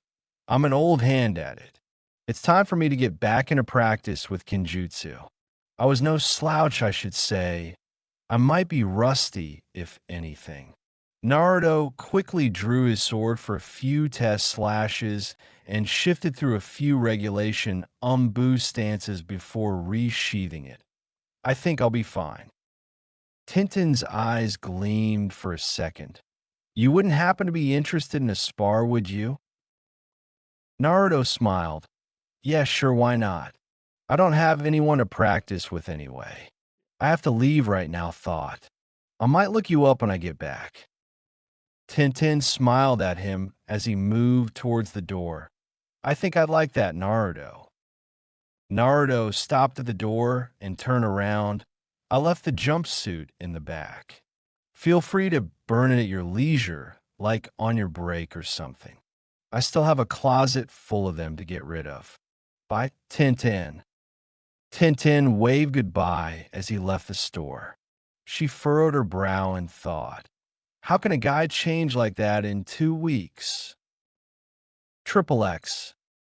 Jiraiya noticed a familiar mop of blonde hair heading towards the main gate. As he got closer, he whistled at Naruto's appearance, looking dapper kid. Naruto looked up at him and grinned. It's easier to get girls if you don't blind them when they look at you. Jiraiya patted him on the back as they began walking through the gate. Well said, Gaki. As they walked on, Naruto eventually sighed and looked up at Jiraiya through half-lidded eyes. All right, we're far enough from Konoha that if I don't like what you have to say, I can kill you, and no one can stop me. Tell me what you know about my seal. Jiraiya tried to be funny. Well, the Shiki Fujin is meant to hold back the Kyuubi dashed. Naruto gripped his sword as he glared at him. Don't be an ass about this. I'm serious. What happened to me? Jiraiya sighed. Okay, but if I tell you this, then you have to wait until I'm through explaining before you try to gut me, deal? Naruto kept up his glare but nodded. Jiraiya began. All right, you know your little trip to Tano Kuni? I'm the one that found you. I was there too, investigating rumors on Otogeikure. When I left, I decided to torch their files. Stuff on Orochimaru's bloodline research, jutsu development, things like that. Naruto's eyes widened. He unsheathed his sword and took a swing at Jiraiya in anger, forcing the man to jump back. Hey, brat. I said wait until I was done. Naruto pointed at him angrily. You dumb old bastard. You were the one that turned the heat onto me. Don't you know the first thing about infiltration? Never let the enemy know you were there. Jiraiya rubbed the back of his head sheepishly. Hey, in my defense, I didn't know you were there. Naruto growled menacingly. That was the whole point. Jiraiya got back on track as Naruto sheathed his sword. Anyway, when I got you back, me and Tsurutobi Sensei found that you were a part of a group of ninja led by a man high up in Konoha's politics. Naruto nodded. Yeah, and led by Danzo. Jiraiya pulled a double take to look at Naruto. You're admitting it exists. Wait, you're talking about it. Naruto sighed. Yes, Arrow Sennin. I swear, I kept telling Danzo it was the second worst kept secret, almost as bad as me being the Kyuubi Jinchuriki. The fact that Sarutobi GG and you both knew about it proved that. And Danzo never put any seals on me. I was too much of a high-profile figure to make into a mindless drone. I mean, at first he tried, but he quit after a while. Jiraiya looked at him oddly. Wait, so you always had your sense of self? You weren't a mindless drone? He just trained you. Naruto looked up at the man. And anyway, I couldn't tell you anything currently relevant about me even if I wanted to anyway, seeing as how I haven't been there in 4 years. The old cripple probably cut his losses and let me go. It's all he could have done. Trying to get me back and break the seal might have been too risky. Jiraiya looked down. We never had to seal him. He's right. As long as we kept a tight watch on him, he couldn't have gone back to Danzo. Jiraiya gulped. So about the sealing. Listen, Naruto, when me and Sarutobi Sensei sealed you, we thought you dashed.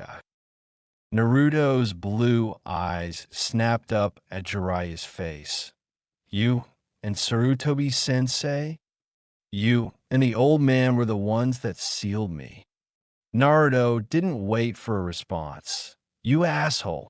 You could have waited for me to wake up and explain what was going on to both of you. Instead, you left me with the mindset of a 4-year-old. I was mentally behind everybody else by 4 years. Jiraiya already knew that they had messed up back when they first sealed him, but it still sucked to have it thrown back at him. We didn't know what you would do when you woke up. We didn't know how you would react. We were just running damage control as quickly as we could. Naruto shook his head angrily. There was no damage control to run. All this time, I'm a shadow of my former self. My chakra control is shit. I have a fraction of the speed I used to have. Why? I still trained hard even after I was sealed. I should have kept that speed. Jiraiya rubbed the back of his head sheepishly. I kind of put a gravity seal on you too, sorry. I knew it. I knew I couldn't have been that slow naturally. Cammy, I felt like I was wading in jelly. Naruto undid his Heidi 8 to reveal his forehead. Take the seal off, damn it. Jiraiya made a few hand seals and placed his hand on Naruto's head. Fuin Kai. A glyph of a seal appeared and faded from Naruto's head. He tested his body's functions with some short motions. Okay, I feel better now. Jiraiya felt the need to keep explaining. Naruto, I dashed it. Naruto just kept walking. I don't want to hear any more right now. I don't think I can take much more of this story before I feel the need to hurt you. You guys almost killed my career, you know that. Come on, let's get to a town. Triple X. Jiraiya and Naruto had gotten a hotel for the night in a town not far off. Upon arriving, Jiraiya had gone off gallivanting after some woman who showed a little interest in him. This suited Naruto just fine, as he didn't really want to be around Jiraiya at the moment anyway. Naruto took himself up to their room and laid down on one of the beds. He had a whole new set of things to think about. Was Hiruzen close to him only because he had gotten out from under his watch once? Or was it truly legitimate? When he showed up at the ceremony for Konoha's fallen ninja the day after the invasion, he had gone up to the Sandame's memorial, and he didn't know what to feel. He shed not one tear. His head was jumbled enough at the time. He was still sorting through his mind to figure out what was factual and what was fabrication. He shook his head free of that thought, putting his training under Danzo into use. He was a ninja, and while it was seemingly a simple mission, it was still a mission, and he needed a clear mind to go through it successfully. Naruto felt a pair of powerful presences coming closer to his door. They were hiding their chakra levels, but it was noticeable that they were considerably strong. Now the side of him that had been out and about for the last 4 years wanted to confront them, see what they wanted, and, if necessary, kick their asses. Unfortunately for that line of thought, rational Naruto was in control at the moment. He darted out of bed and leapt out of the window to find Jiraiya, fighting two opponents that were potentially overwhelming in strength for no reason. Didn't really appeal to him after just starting to get himself back in a fighting condition. He knew they wanted him for some kind of unpleasantness, because in Naruto's life experiences, for the most part, new meetings equaled lots of pain and trouble. Naruto dashed along the rooftops until he reached the outskirts of town. Naruto bit his thumb and summoned a toad. Not even giving it time to speak, Naruto belted out an order. Go find Jiraiya. Tell him to find me as fast as he freaking can, or I'm screwed, okay? The toad nodded and ran back into town to find Jiraiya. Naruto sighed and turned around slowly. I know you're there. Come out already. Save us all some time here. Two figures in black cloaks with red clouds appeared, both donning straw hats. Naruto sighed at the sight of the familiar red eyes, signifying Sharingan. Of course it would be a guy like Itachi Uchiha after me. The other figure chuckled and removed his hat to reveal a blue-haired, blue-skinned man. It looks like you're still famous in that village of yours, Itachi. Naruto smacked his forehead and Kisame Hashigaki. What a fantastic day. The hits just keep on coming. He set himself into a ready stance. Who else do we have coming? You guys happen to have another S-rank cameo coming from the woodwork. Kisame scoffed at the sight of Naruto's small frame. Who knew the Kyuubi Jinchuriki would be such a runt? Itachi, should I cut off one of his legs to make sure he can't run away again? Itachi stepped forward, red eyes spinning. Please come with us, Naruto-kun. Naruto sighed and brought his hands together. Kai, come on now. I'm a kid, but don't insult me like that. I'm not that easy to yoke into oppression, you know. Kisame reached for the sword on his back. Itachi, this kid is mouthy. Let me handle him. Samahata can just taste his chakra from here. Itachi stared at Naruto, unblinking. Very well. Don't go overboard and kill him. Leader Sama needs the Jinchuriki alive. Naruto narrowed his eyes. Two powerful guys like this want me alive. They won't fight to kill, they can't. But I don't have that kind of restriction here. And all I have to do is wait for Arrow Sennin to show up. Even if the toad I send is slow or can't find him, once the fight starts, it shouldn't take him too long to get here.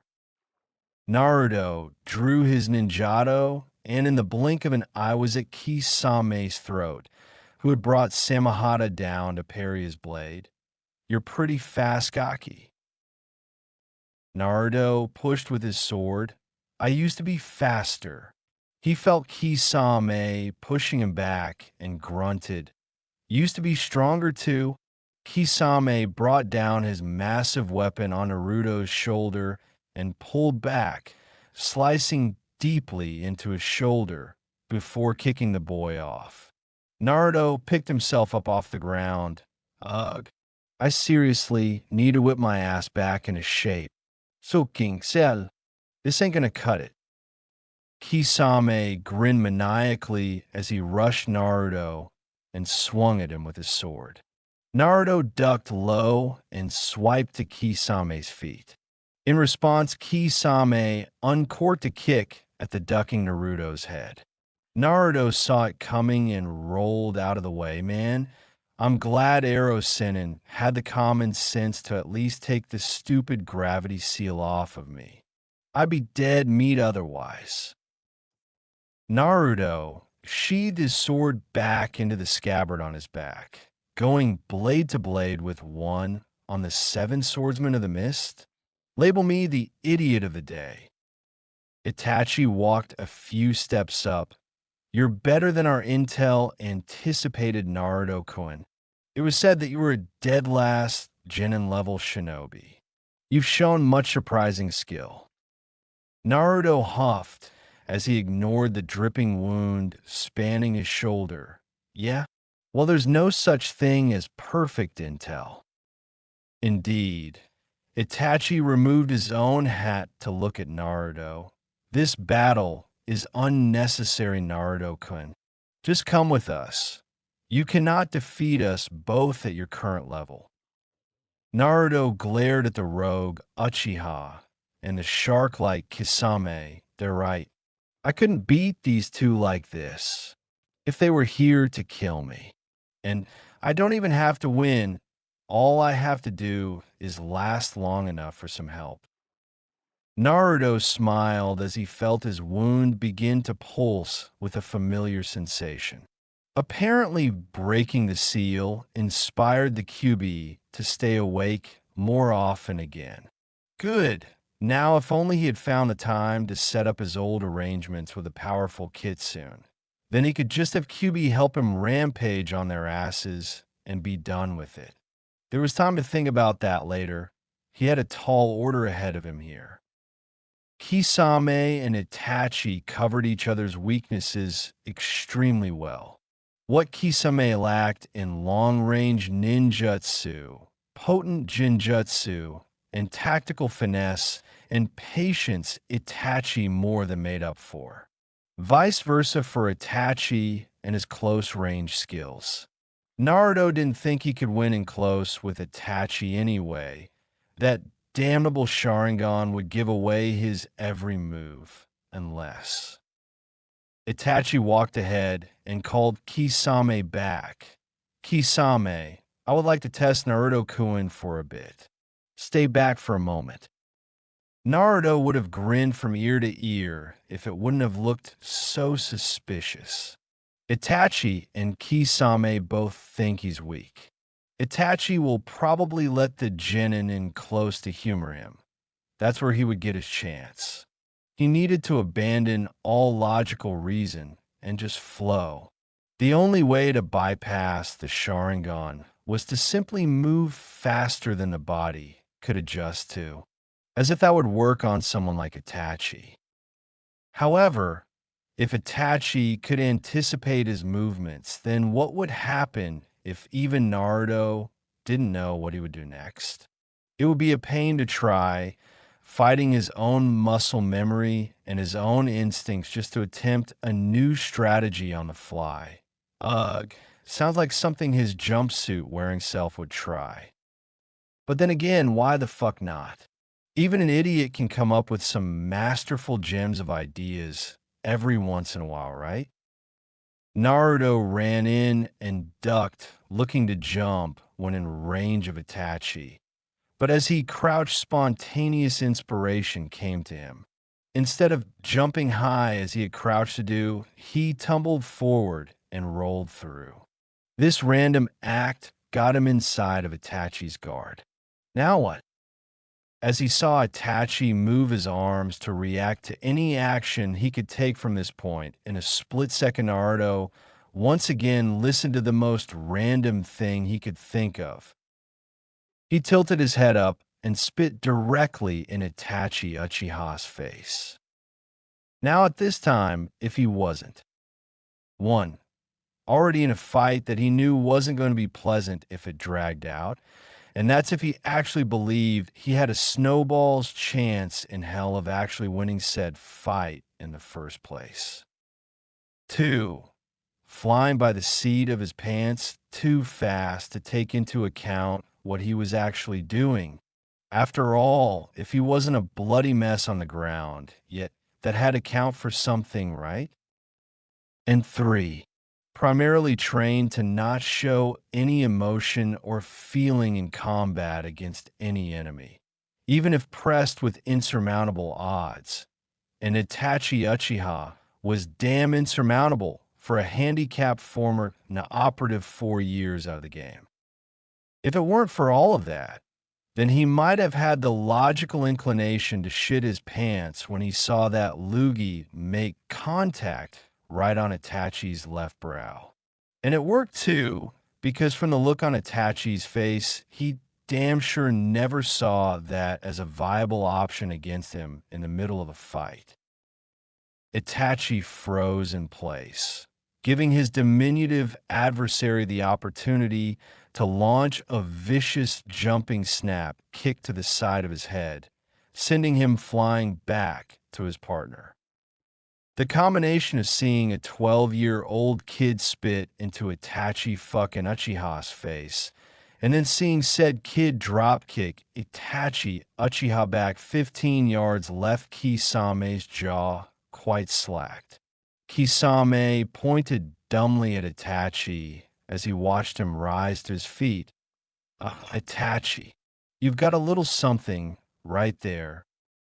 Kisame felt a shiver go down his spine as Itachi sent his Sharingan glare on his as he wiped his dripping brow. You got it. The adrenaline from Naruto's little improv session wore off as he got distance and waited for Itachi's response. Naruto attempted a little denial therapy. Maybe he isn't as pissed as I thought. He's a former Umbu. Those guys get bodily fluids on them all the time. A little spit didn't even faze that guy. Itachi, turning a downright murderous look at him, spinning Sharingan enhanced, of course, perished the thought that he was getting out of this alive without missing some important body parts. Being the highly trained professional he had been raised to be in his formulative years, Naruto prayed to the skies above for even the slightest diversion. Anything that could tear Itachi's attention away from him for even a moment would be a gift from Kami herself. Itachi Uchiha. Naruto turned to find Sasuke standing shortly away, eyes affixed on his older brother. You've told me to live my life with hatred in order to get strong enough to kill you. Well, that day has come. If he wasn't such a highly trained warrior, and if he wasn't in the middle of a serious, high-tension situation, Naruto could have broken down and cried in sweet, sweet relief. Those two reasons combined were the only reasons he didn't. Naruto knew there was no IN team, but sorry, Sasuke, someone had to take one for the team today. And on this day, Naruto was more than willing to spell team within a Chapter 3, Konoha business. Naruto slumped against a tree and sat down as he saw Jiraiya talking to Mato Guy, with Sasuke over his shoulder. Itachi had really done a number on that kid, and Naruto knew it was mostly his fault, but defended himself with the fact that Sasuke either didn't notice or didn't care that Itachi was in such a pissy mood. And what kind of genin tries to stay and fight Itachi Uchiha by choice? Itachi looked pissed off when he beat Sasuke, too. Naruto called his bat on that.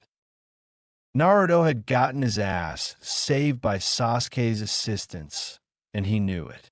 It had given Jiraiya enough time to find him and drive the Nukenin duo off before they could refocus on him. Thank goodness the old sage could back up all of that posturing with skill. Gaki, come over here. Naruto stood and walked over to Jiraiya and Guy. While he was pissed off at Jiraiya, he had to admit, without his timely interference, he would have gotten turned into a hamburger. Guy gave Naruto a blinding smile as he got close. Yash Naruto-kun, you have certainly shown yourself to be quite flushed with the power of youth today, holding off those two like you did. Naruto looked at Guy strangely. Thanks, Guy-san. I was useless, though. They could have killed me whenever they wanted. They needed me alive. Guy shook his head, smile still in place. And you are alive, are you not? And that means you have another day to get stronger. Another day to prepare yourself and make sure this doesn't happen again. Naruto smiled faintly. You're right. I need to worry about getting ready for the next time something like this happens. Naruto clenched his fists. There's no way that guys like that are going to get the drop on me ever again. Guy shifted Sasuke on his shoulders. Well, I do hope that you two are successful in your mission. We could use her expertise for more than just Sasuke-kun here. Kakashi got hit as well. Naruto looked at Guy. Kakashi made eye contact. Guy nodded and began reaching for something on his person. Jiraiya grabbed Naruto by his shoulder. We should go, kid. We'll lose the trail if we stay after all of this. Naruto grunted as Jiraiya pulled him away. Later, Guy-san. Tell Rock Lee and Tintin I said hi. Guy gave him a thumbs up and a smile in return before turning to blaze a trail back to Konoha. Naruto noticed Jiraiya was hurrying him away. Why are you pulling me so fast, Arrow Sennin? Jiraiya looked down and back out at the road ahead. He was going to give you one of those god-awful jumpsuits, kid. There was no way I was letting you go back to such horrendous clothing after you just started looking decent. Naruto scoffed and slapped Jiraiya's hand off of his shoulder. Don't touch me. You aren't off of the hook yet. You and the old man screwed me over.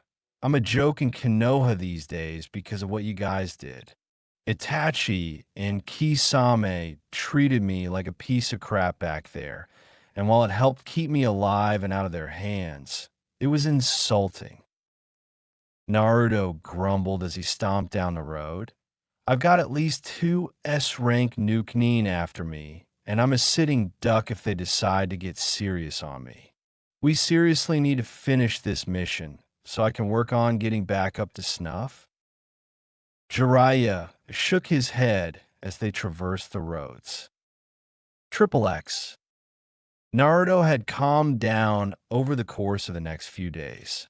He was still incredibly testy due to still not finding any time to train himself properly. Jiraiya tried to placate him by saying he had proven himself to be far stronger than a genin should be. Naruto countered by blankly stating that he wasn't supposed to be a genin. He was Umbu level at 8. Jiraiya didn't like Naruto fretting over his skill level like this. But then he remembered what he met Naruto doing, infiltrating an unknown country. When he saw Naruto again at the hot springs years later, he was rather underwhelmed. After taking the Gogyo, fewing off of Naruto, and watching him immediately stand on water, he wasn't surprised. He figured he subconsciously knew how to do it already. What had been done to him was a damn shame, and he had every right to be angry. Years of blood, sweat, and tears. Okay, not so much tears if he was trained by Danzo, but everything else, all of that was spent to give him his strength, and to have a considerable amount of it ripped away by the folly of a pair of old men. Jiraiya knew he would be in an uproar about it too, if it were him. And he knew Naruto had all the reason to worry about it. He had just been attacked by two of the most infamous ninja actively listed in the bingo book, and only sheer folly on their part and raw luck and hard-nosed skill from his got him out of it. His teammate had been injured in the fracas as well. Jiraiya looked at the boy who was practicing running through hand signs quickly. Hey kid, don't worry about your teammate. He'll be fine. Naruto stopped working on his hand signs and looked at Jiraiya. Oh, that. Meh, it'll be good for him. A little beating every once in a while builds character. Naruto shrugged when Jiraiya stared in shock at his nonchalant attitude. What? It's how I was trained. Getting your ass kicked makes you really want to avoid getting your ass kicked again, so you do what you can to improve. It's good for him. Huh. Well, yeah, that does make sense. Jiraiya nodded in agreement to Naruto's logic. All right, then. Let's go find Tsunade. Naruto almost stumbled. Tsunade? As in your old teammate. Best damn medic ninja ever. Gambles like shit. Tsunade? Jiraiya chuckled at his description of her. Yeah, that's the one kid. Though, I think you should refrain from using that last one in front of her unless you want to end up a smear on a wall. Jiraiya pulled out a picture of her and handed it to Naruto. We're to find her and bring her back to the village. Naruto put the picture in one of his pockets and kept up with making hand signs that looked like a blur. Jiraiya saw him resume his task. Hey kid, how about I give you that jutsu now? I guarantee you don't know it, and it could be useful to you. You can even train with it while walking like you are right now. Naruto thought for a moment. Sure, why not? It's not like I can go out of my way to handle any other kind of training while we're out here. Jiraiya grinned. Good choice, kid. I promise you won't regret it. We'll start when I can get the necessary supplies. Triple X. Naruto and Jiraiya came upon a town where a festival was taking place. Jiraiya suggested he take this time to relax, and they would pick up with the search soon while he would go and get some information on where she was. Naruto agreed and ditched Jiraiya before the latter could try and mooch off of his money. Naruto spent a few hours going through the town, cheating in air, partaking in some games, and winning some prizes, getting a bite to eat. He had to admit he may have lost a step or two in battle, but he was having more fun now than he would have been having if he was still one of them. That was one thing he had inherited from his old self and learned to love since he broke the seal, the value of a good time. He eventually got worried about the white-haired pervert he had been taking company with and set out to find him. It didn't take long for him to hear his rather distinctive laugh booming from a nearby tavern. Naruto entered to find Jiraiya with alcoholic beverage in hand and pleasurable company on both sides, one of which was hanging off of him. Eh? Hey, Naruto, come over here and take a load off. Naruto shrugged and walked over, sitting down to the woman on Jiraiya's left, a brunette with hair going down her back. So, Jiraiya-sama, who's the little cutie here with you? Naruto raised his eyebrow. Cutie? Yeah, right. I can't get a girl in Konoha to even so much as look at me with anything less than a sneer when I speak to them. Naruto let out a bitter chuckle that was missed by everyone else. Jiraiya grinned.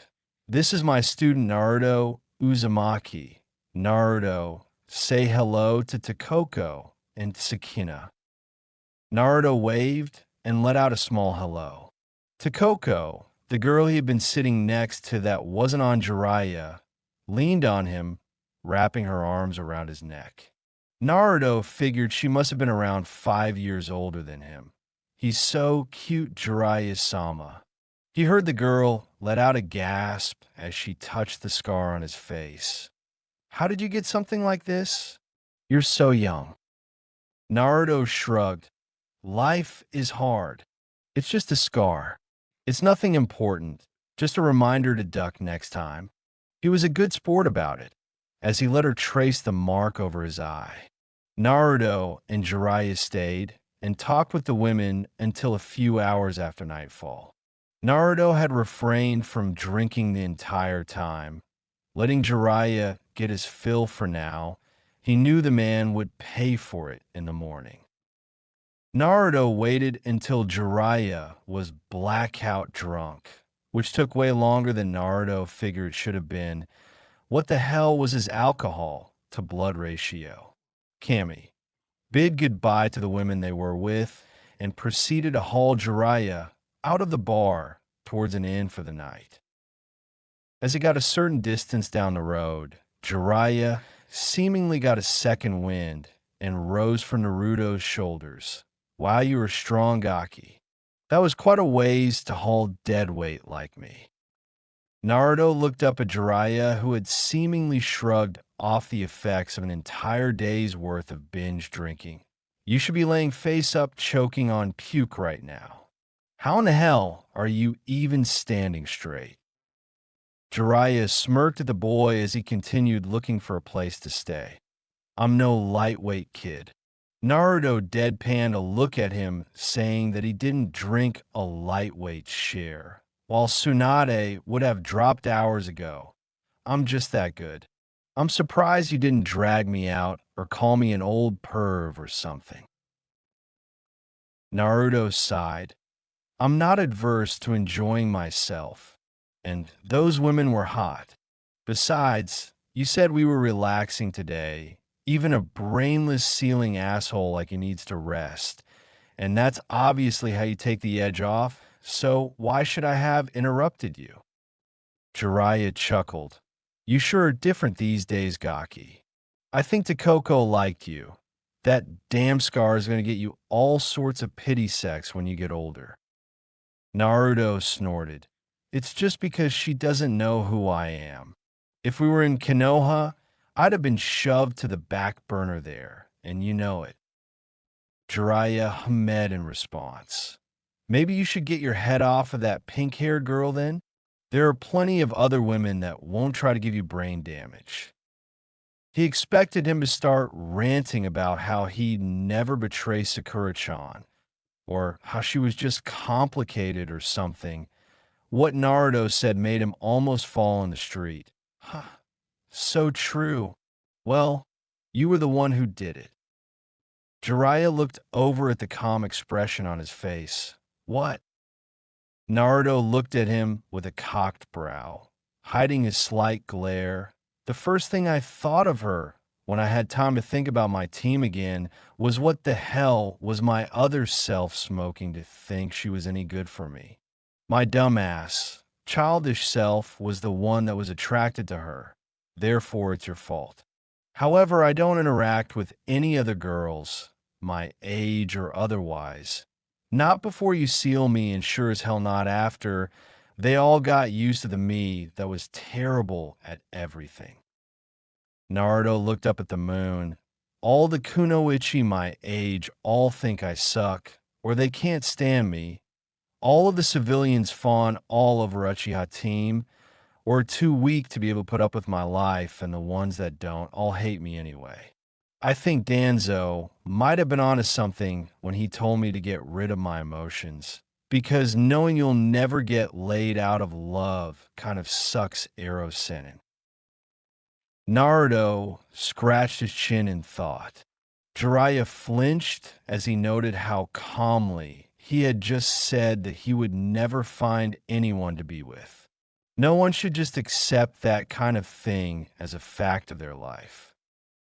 Naruto left Jiraiya with one more thought for the night. That Takiko girl was pretty cute, though. Triple X. As they had woken up the next day and headed out on the road, Jiraiya tossed Naruto a water balloon.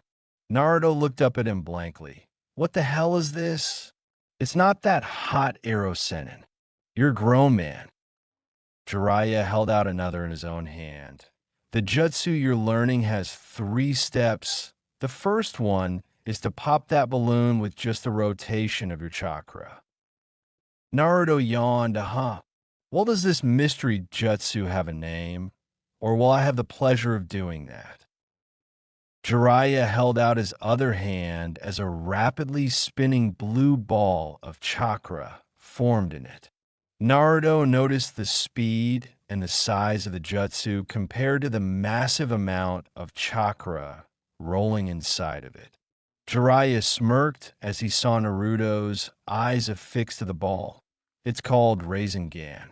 It was one of the Yondaime Hokage's prized jutsu. Naruto nodded. Whoa. Jiraiya let the jutsu fade. Indeed. Now, let's dash it. He was cut off as the sound of water splashing rang out. He turned to see Naruto shaking his hand and picking pieces of rubber off of it. Jiraiya held out his balloon. Do that again. Naruto grabbed the balloon from his and popped it like clockwork. Jiraiya had to rub his eyes. What? How? Naruto shook more water off of his hands as he kept walking forward. I saw that the jutsu had chakra flowing in all directions. I just did that to the balloon and pop. Jiraiya shook his head. Genin shouldn't have gotten something like that so quickly. A tick mark on Naruto's head appeared. Yeah, well, I'm not supposed to be a genin either. I'm supposed to be an Umbu, remember? Noticing a detail like that is amateur hour stuff. Naruto looked at him expectantly. What's the next step? Jiraiya dumbly held out a rubber ball. Pop this with your chakra. It should be the most difficult step. It has to do with just power dashed. BLM. Naruto's hands snapped to his ears as the rubber ball exploded in his hand. Damn it, why was that so loud? Jiraiya almost had a seizure out in the open road. How did you get it that time? Generating a consistent amount of power like that takes time. Naruto dug into his ear. And I have what's sealed inside of me again. I've been dealing with powerful chakra since I was little. My own naturally got stronger. Danzo had me spamming high-level jutsu all over the place by the time I was 8. Jiraiya opened his mouth, but nothing came out. I'll show you the final step later. I need to find something new to start you on. What about your elemental affinity? Wind, and I have several jutsu for that element. I just need to relearn the big ones again. Naruto walked along with a bored expression on his face. Where's Tsunade, damn it? Did you find out anything in that town we were in? Jiraiya ceased his thoughts on Naruto's training and answered, I did actually. She was heading up toward the edge of the country. She'll probably wind up in Tanzakagai. So that's where we're going.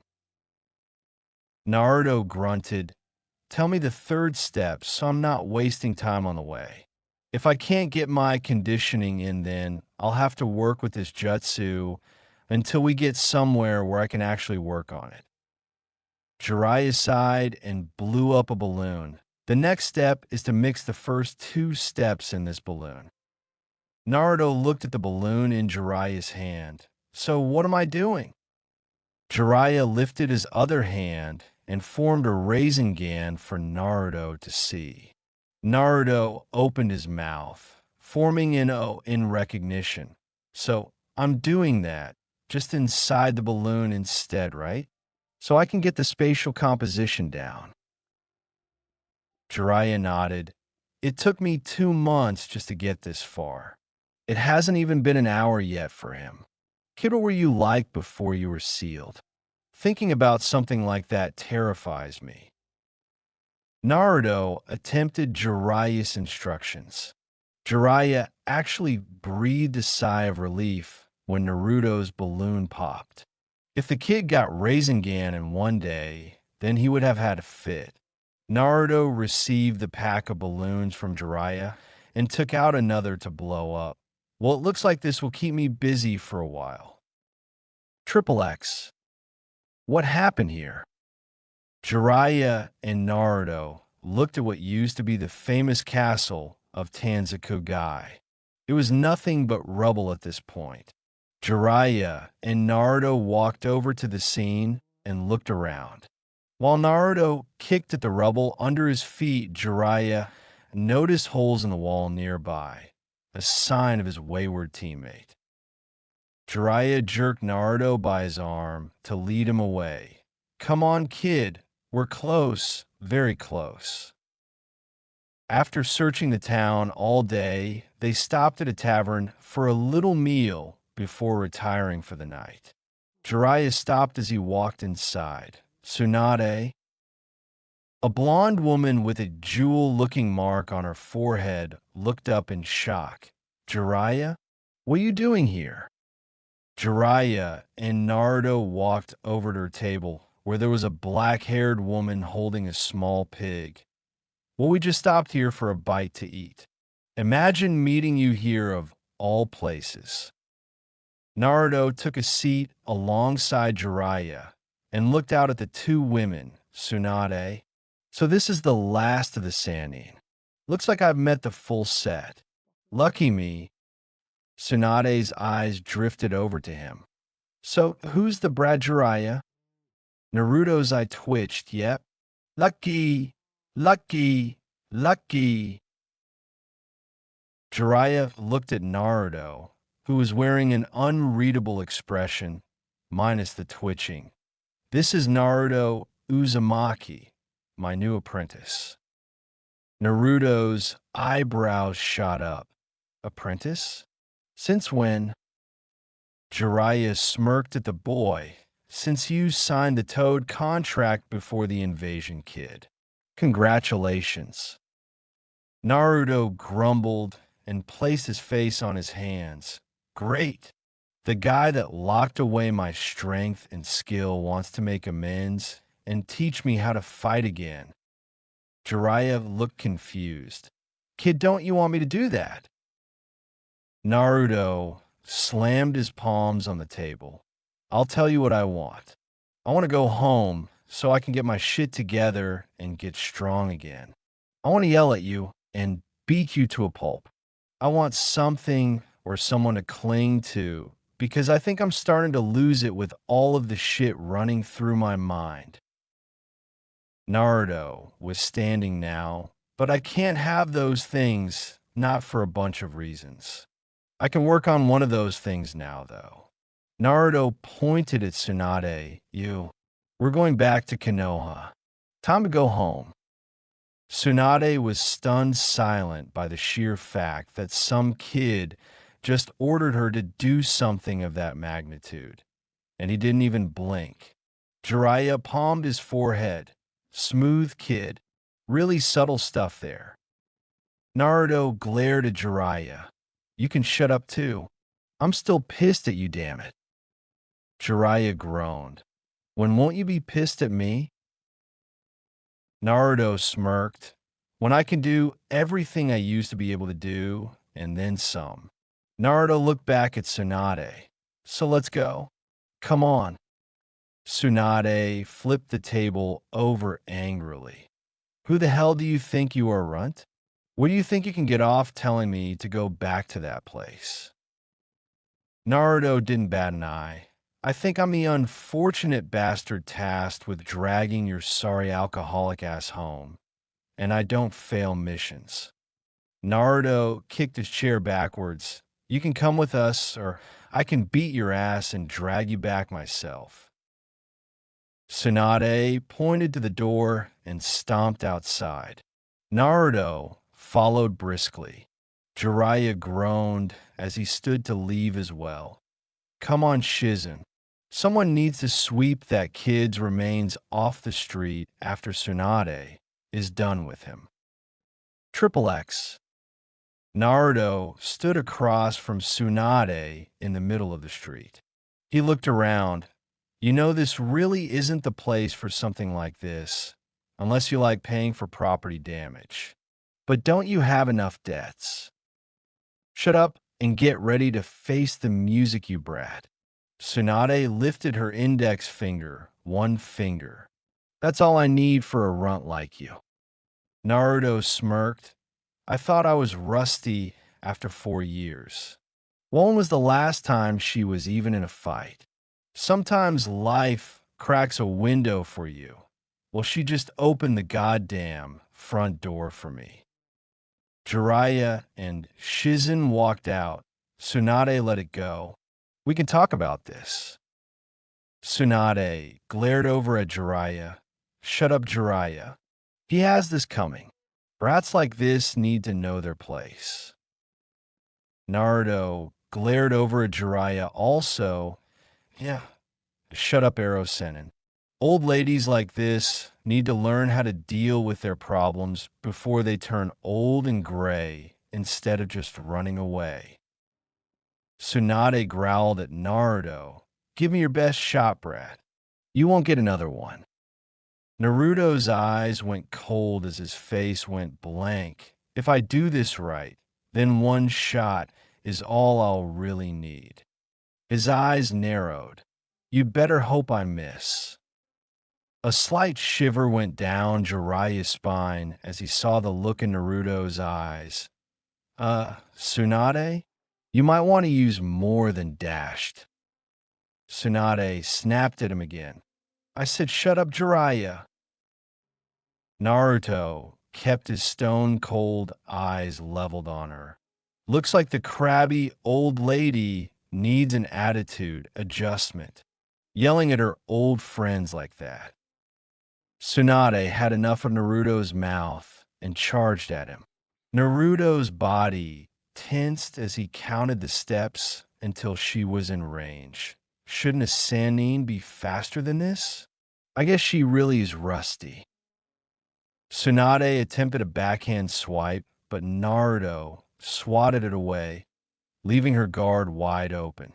Tsunade was shocked as Naruto moved far faster than she expected a kid his age to be able to, ending up with him sinking a fist into her ribs. Jiraiya had to let a small smile come on his face as he saw Shizen's jaw drop. Shizen's grip on the pet pig Tun Tun almost squashed the poor thing as he saw a child get the first shot on Tsunade in a fight. Jiraiya-sama, how can that Jinin land a blow like that on Tsunade-sama? He hit first. Jiraiya shook his head. Just because he's a Jinin doesn't mean he has to fight like a Jinin does it. Tsunade ran green glowing hands over her torso and glared at Naruto, who had simply reset himself in his stance. So you can move with some quickness? You're still a brat. I still only need one finger. She won't even acknowledge when someone is a threat. This is going to work out better than the fight with Itachi. Naruto formed a cross seal and formed several Kagebunshin. You got disoriented by just one of me. How are you going to handle 8? Scatter. Naruto's clones blurred around the street, looking more like an angry hive of bees rather than a group of boys. Tsunade's eyes kept themselves on all possible threats. She ended up blocking a few preemptive strikes with just one finger per her boast and kept looking for a prime target to hit. The sounds of something swirling made Tsunade turn her head to see Naruto forming a blue ball that Tsunade could label from a mile away. Realizing just how damaging that move could be, she chopped at the ground with her finger, disrupting his footing and forcing him to break the attack and fall down. Tsunade looked over at Jiraiya. Jiraiya, what were you thinking?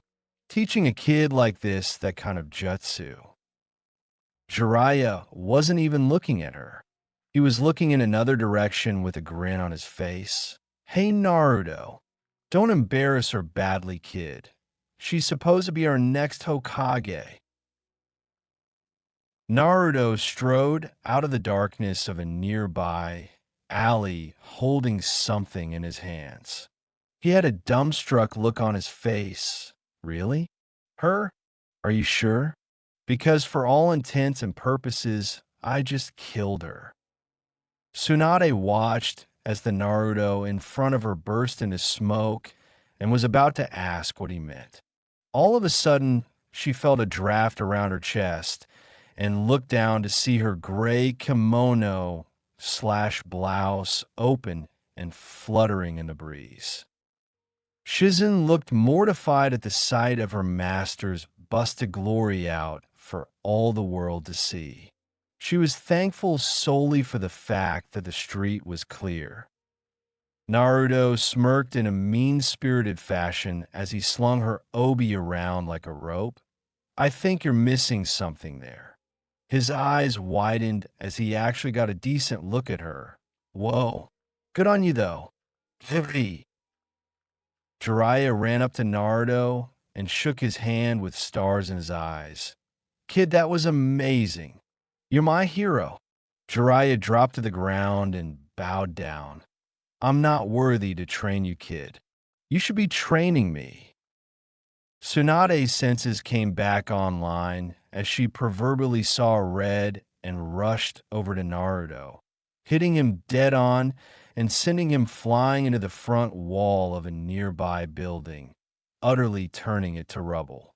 Jiraiya and Shizen ran over to where he had landed as Tsunade held her clothing shut with her hands.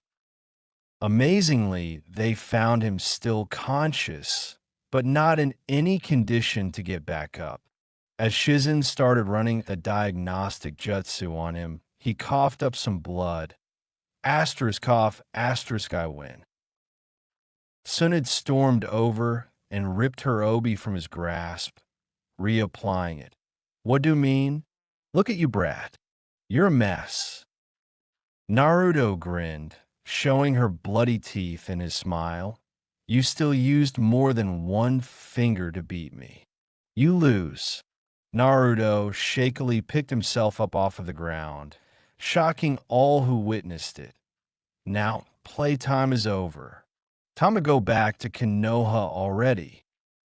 Tsunade sneered at him. Why would I? Why should I? I already said I'm not going. That place has taken too much from me. It isn't getting my life, too. She turned to leave. Shizen. Come on. The brat is fine.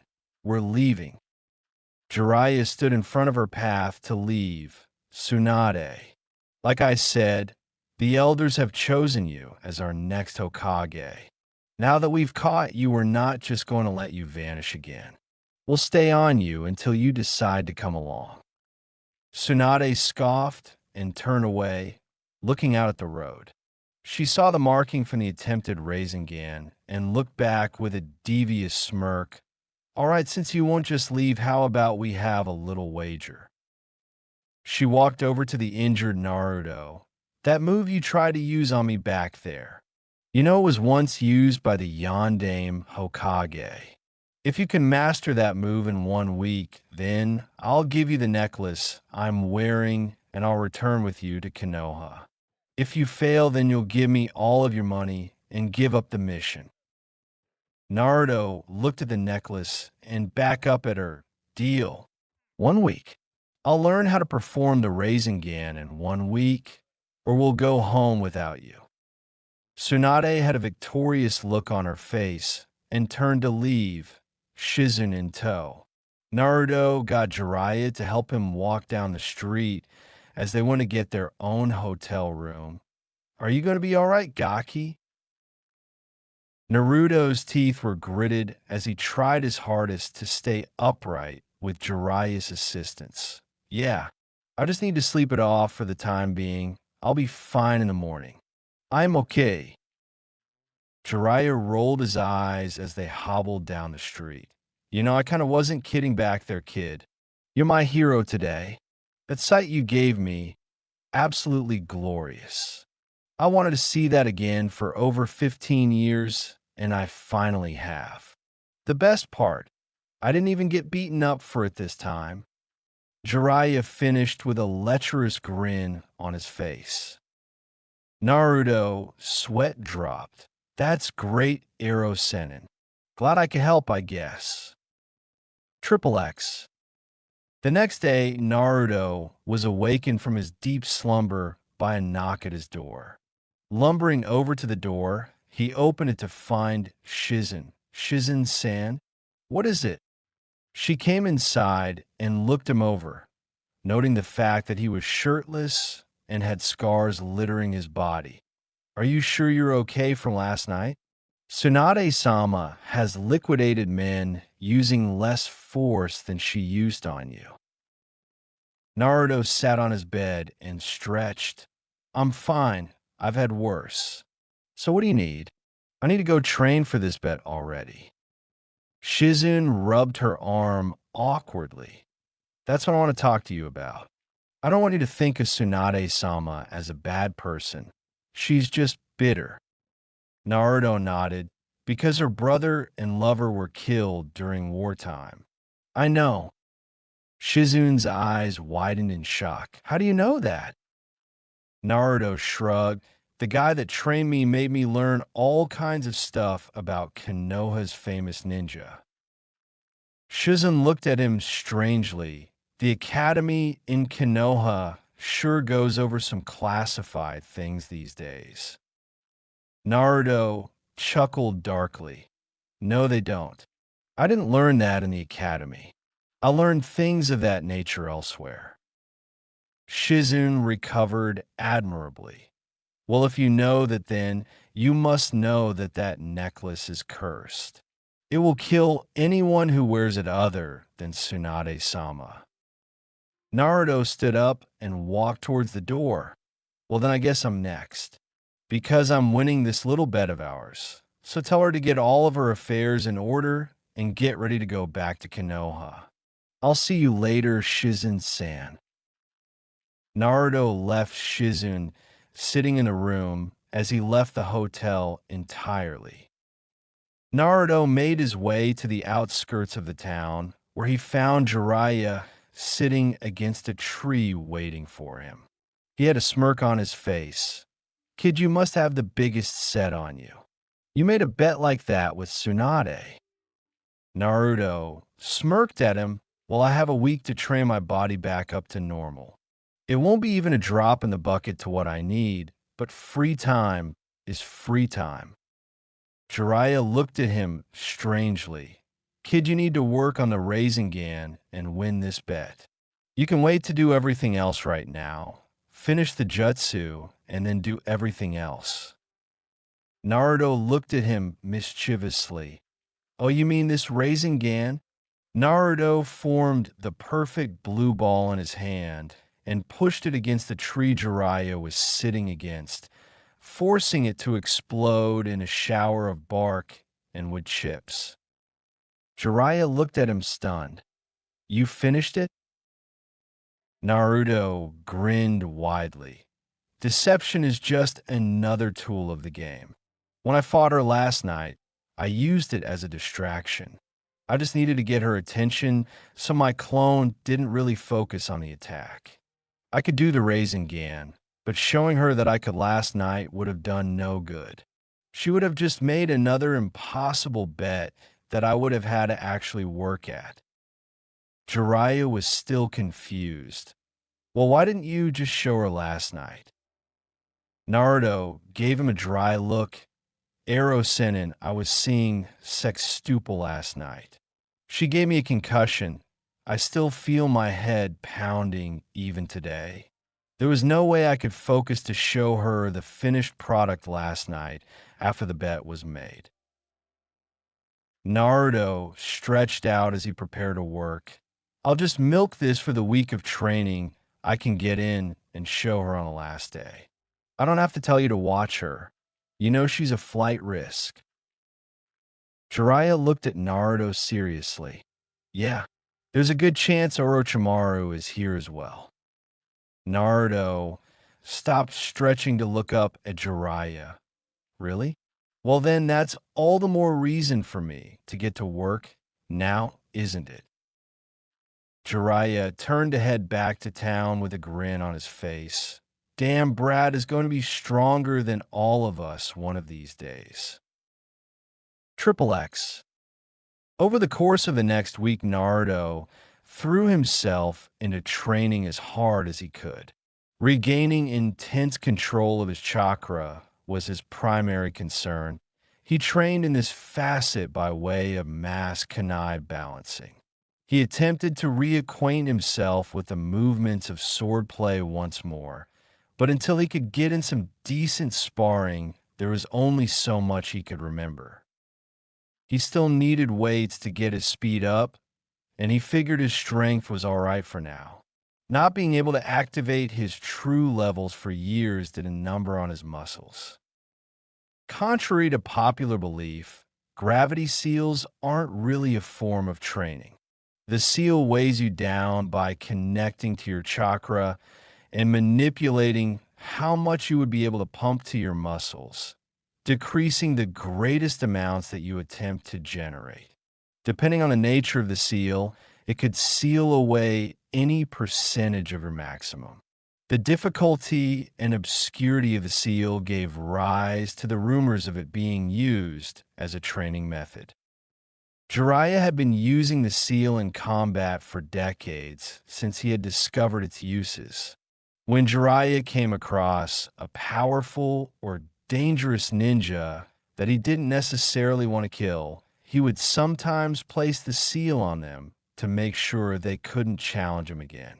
Most of them, however, never realized this and went the rest of their careers lagging in their physical skills unknowingly until they were later killed in battle. Naruto had to sigh in relief when he realized that Jiraiya had placed something like that on him. Who knows what may have happened if he had kept it on? With dangerous ninja after me, and me lacking the ability to get faster or stronger, I would have been a dead man.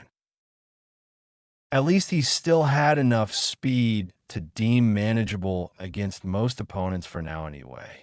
He found that he was as fast as Rock Lee with his ways off. Naruto chuckled when he thought of the boy. Now, that would be a hell of a spar. He then realized that Lee had been crippled by Gaara during the exams, and that stoked his resolve further that Tsunade wasn't going to get out of this bet with him. If anyone can help Lee get better, it's her. Just another reason to drag her back, kicking and screaming if I have to. Naruto rubbed his hands together as he felt a familiar presence at the edge of the woods. Okay, kill two birds with one stone. Train this jutsu of mine and rattle her with my training. Serves her right for trying to spy. Naruto made a mass of hand signs and drew his hands apart as wind whipped around them. He turned to a boulder and thrusted out his fists pushed together at the thumb and index finger. Futon, Fujin Seiken, wind release. Divine fist of the wind god. A fierce wind pushed from his fists and impacted hard against the boulder, leaving the imprint of his two fists the size of his entire body. Naruto smirked as he felt Tsunade leave the area of her hiding. All right. Finally, one down, 8 more to go. I'm getting all of my jutsu back. Just wait till I bust out the big ones. Jutsu list. Futon, Fujin Seiken, wind release. Divine Fist of the Wind, God B rank, ninjutsu. Mid to close range.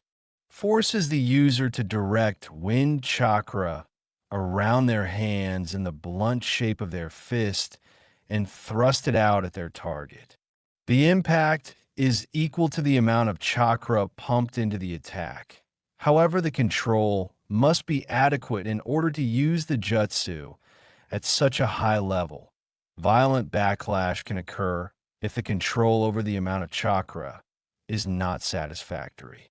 Theoretically, the attack can be used to crush an opponent into paste against a solid surface, or can throw an enemy an unmeasurable distance with blunt force trauma. Chapter 4. Reality Check.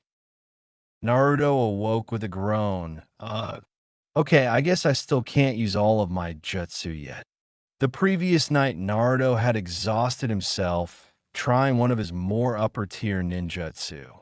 Waking up in his own bed, he realized that Tsunade must have been spying on him again. Naruto chuckled. Haha, I wonder if she saw that one. Naruto jumped out of bed and tripped over a black bundle at the foot of his bed. As it groaned, he realized who it was. Shizun-san? What are you doing here? Shizun's hazy eyes opened and widened as she jumped up, surprising the blonde. Tsunade-sama, where is she? Naruto grabbed Shizun to calm her down. Hold on a second, just wait. You're saying she did this to you? Shizun stopped stirring and rested in his arms, though he felt her breathing was still frantic. Naruto sighed and let her go. Shizun immediately made for the window. We have to find Tsunade-sama. It might be too late to stop her. As Shizun left through the window, a kunai buried itself to the right of her head into a wall. They both turned to see Jiraiya standing on the ledge uneasily. Where's Tsunade? His voice held a threatening tone as he slinked along the wall up to Naruto and Shizun. Naruto took note of Jiraiya's condition. Geez, Erosin, what the hell happened to you? Jiraiya sat on the ledge and experimentally he flexed his arms. Tsunade drugged me last night. I should have known better. She wasn't as pissy as she usually was when she drank with me. Naruto's attention was drawn up at an adjacent rooftop, but when he peered up he saw nothing. Shizun had gone to fetch Jiraiya an antidote to whatever Jiraiya had ailing him. She ran back and handed Jiraiya a glass of water and some crushed up pills. Sorry, Jiraiya-sama. There isn't an antidote to the poison. This should even you out, though. Jiraiya took the pills and swallowed them with the water.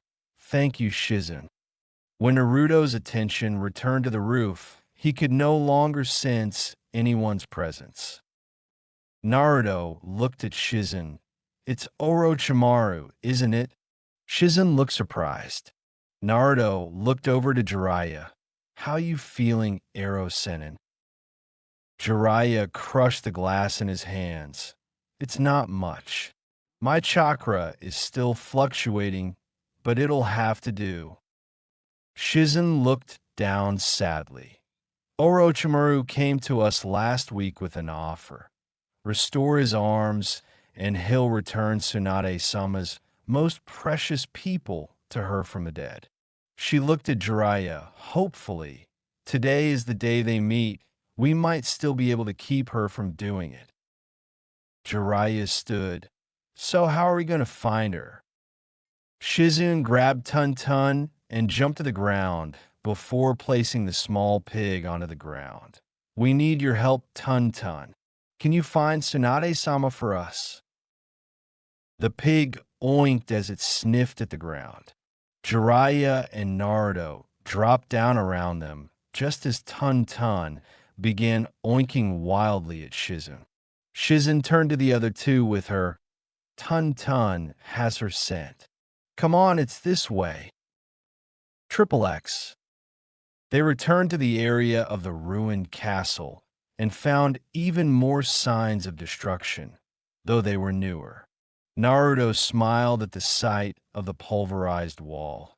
It looks like the old bat turned him down. Jiraiya nodded. Yeah, that might not be so good for her, though. Come on, we still have to find her. As they ran into a field, they found Tsunade being beaten by Kabuto.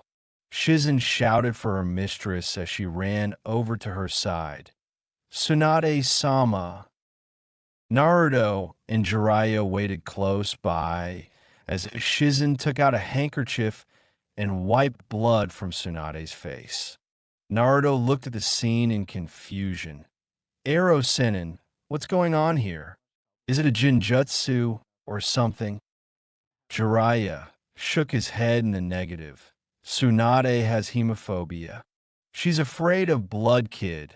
Even the sight of it messes her up and makes her like that. Right now, she's utterly useless.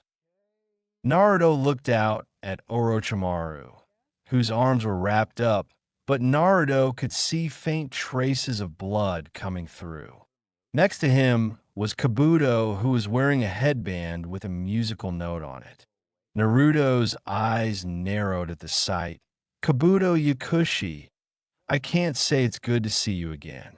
At least I know my information was right. I just wish I could have gotten your ass before the invasion. Damn seal.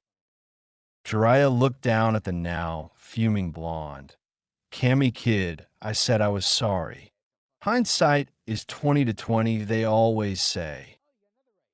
Orochimaru chuckled as he saw the arrival of his third teammate, Jiraiya and Naruto-kun too.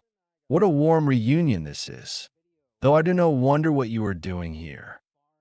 Jiraiya held his arm out in front of Naruto, keeping him from beginning to engage the enemy. Protect Tsunade Gaki. Orochimaru is too much for you. And that Kabuto kid is out of your league also. It would take an Umbu. Jiraiya trailed off as he looked down at Naruto, who was giving him a deadpan look. Trying to be funny, old man? Jiraiya sighed and waved. Fine. Shizen can watch over Tsunade, I guess.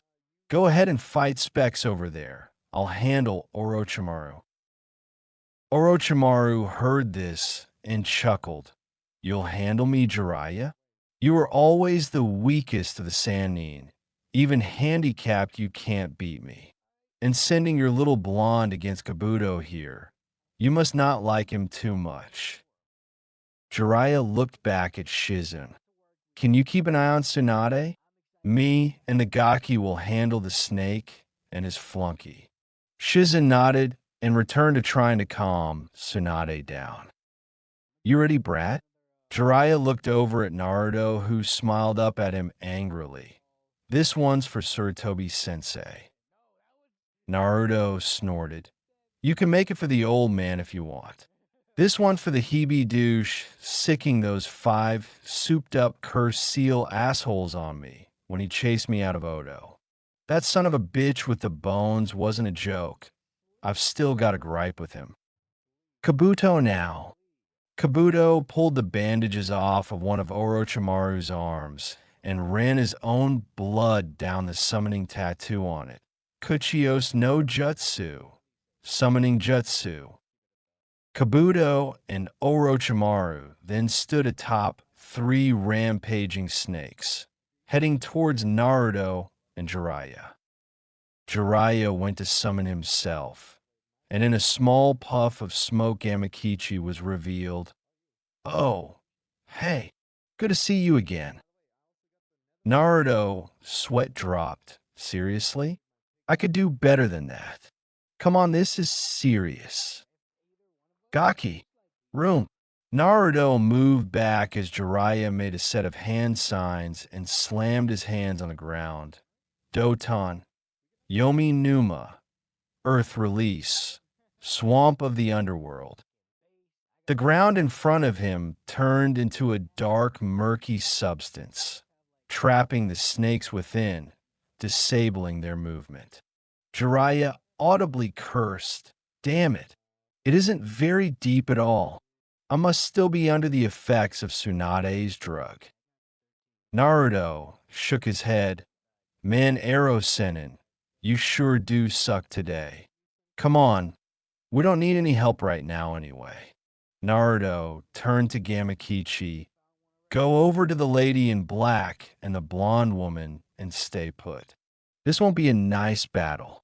Gamakichi hopped off as the battle stalemated. Jiraiya and Naruto both launched out at their chosen opponents, who broke off to confront them separately. Jiraiya began assaulting Orochimaru, who was noticeably unable to attack using his arms, instead lashing out with kicks and slipping away from Jiraiya's assault. Jiraiya decided to tease his former teammate. Man, it must be hard to use jutsu with no arms, eh? That must suck for a guy like you, huh, Orochimaru? Orochimaru gave a superior smirk. I don't even need my arms to destroy you, Jiraiya. I saw your weak jutsu. You're just as bad as me. Jiraiya barked out a laugh. I guess that's true as well. I guess we're just going to have to wait for our retainers to finish off their little speck of business before we can really get to the main event. Orochimaru laughed slowly. The Kyuubi child Jiraiya? I've seen what he can do. Against Kabuto, he has no chance. The boy has absolutely no skill as a shinobi. Jiraiya gave a big grin, and that would be my fault. But don't worry, Rochi. I fixed him up before we even got to this town. I'm letting him fight Kabuto down there, because I know he'll win. Consider this his coming out party, so to speak. Orochimaru looked befuddled. I fought him, Jiraiya. Even going as hard as he could, Kyuubi's chakra and all, he didn't come close to impressing me. Now the Uchiha, what strength! A true genius. Jiraiya broke down in laughter. I guess the standards for a genius are seriously declining these days. If just being a genin at the regular age makes you a genius, then I don't know what the hell to call Naruto. Orochimaru gave a cruel grin. How about failure? Loser? Cannon fodder? Frontline trash? Take your pick, or make a few more of your own. Jiraiya had a placid smile on his face as he just stared at Orochimaru. Ah, that's a good one.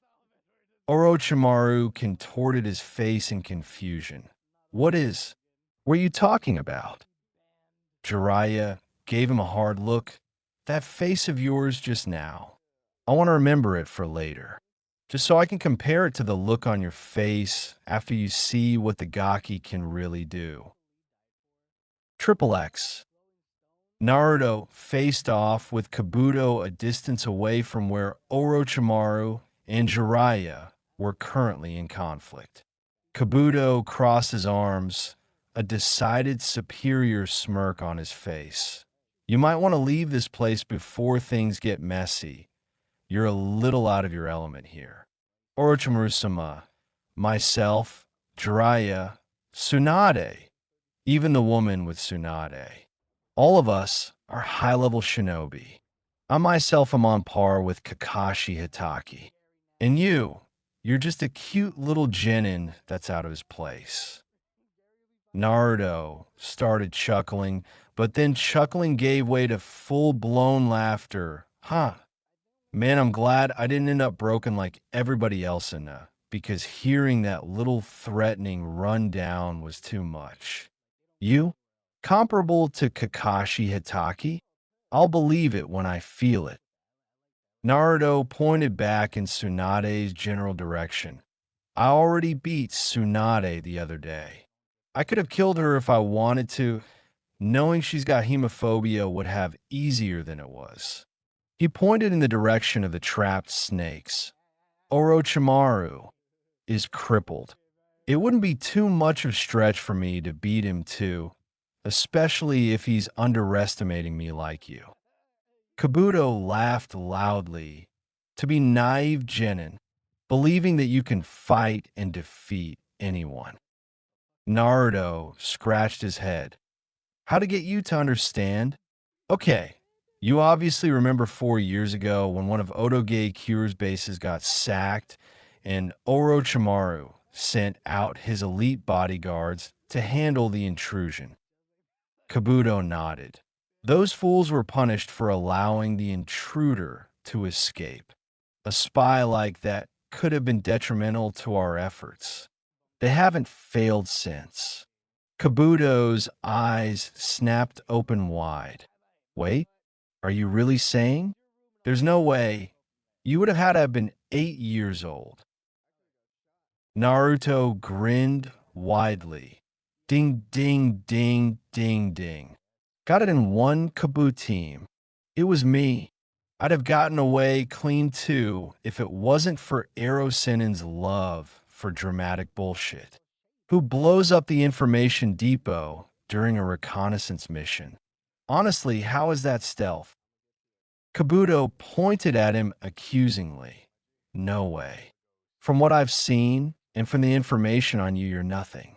A low-level genin. Naruto chuckled. Well, that's what the Konoha records had on one Kabuto Yakushi also, if you'll recall. We all know how that turned out, right, Mr. Spy? If you were capable of it, then why wouldn't I be? I didn't even have to join any ranks and keep suspicion off like you did. All I had to do was not get caught. Naruto tapped his finger on his head. I had the plans for your invasion all up here way back then. Every move you had planned out over the long term was all up here. All of your bases, the info that was listed on your cursed seal, the true nature of Orochimaru's immortality jutsu. It's all here. The only reason your invasion had even half a chance of even getting off of the ground was because of some unfortunate business that ended with me getting my memory and abilities sealed off before I could tell the necessary people. Kabuto tilted his glasses and scoffed. Well then, Naruto-kun, please show me these skills of yours that allowed you to breach our defenses. I'm in need of a new form of entertainment, after all. Naruto nodded sagely. I see. I guess it would get boring being Orochimaru's ass muppet after a while. Playing hide the trouser snake would get dull, even for a flaming fruit like you, I assume. Kabuto gritted his teeth in anger. Do not slander Orochimaru-sama like that. What could you possibly know about his power? Naruto grinned. Hey, being a pedophilic creep doesn't mean he's weak, and from the way you're defending him, it sounds like a fucking lie to me, boy. And don't think I didn't notice how you refrained from defending yourself, either. Kabuto rushed in at Naruto, who set himself in a defensive stance. Kabuto's hands glowed blue as he neared closer. Naruto dodged his first attacks and kicked him back to get some distance between them. Chakra scalpels, I see. Your medic ninja? Letting you in close wouldn't be too favorable as long as you're using that. Kabuto chuckled. Try to keep me away, then Naruto-kun. Kabuto rushed back in and engaged Naruto close up once more. Naruto ducked out of the way of Kabuto's attack, choosing to slip under and around his punches rather than block, lest his muscle tendons and other internal things in his arms be cut.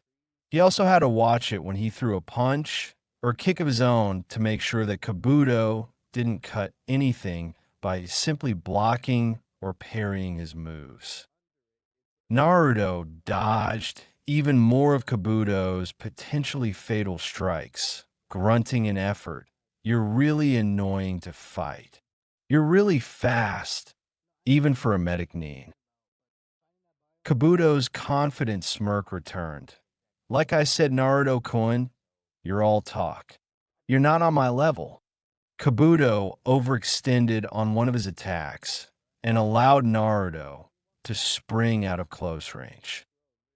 Naruto immediately began tossing out kunai at Kabuto, who dodged deftly and chuckled.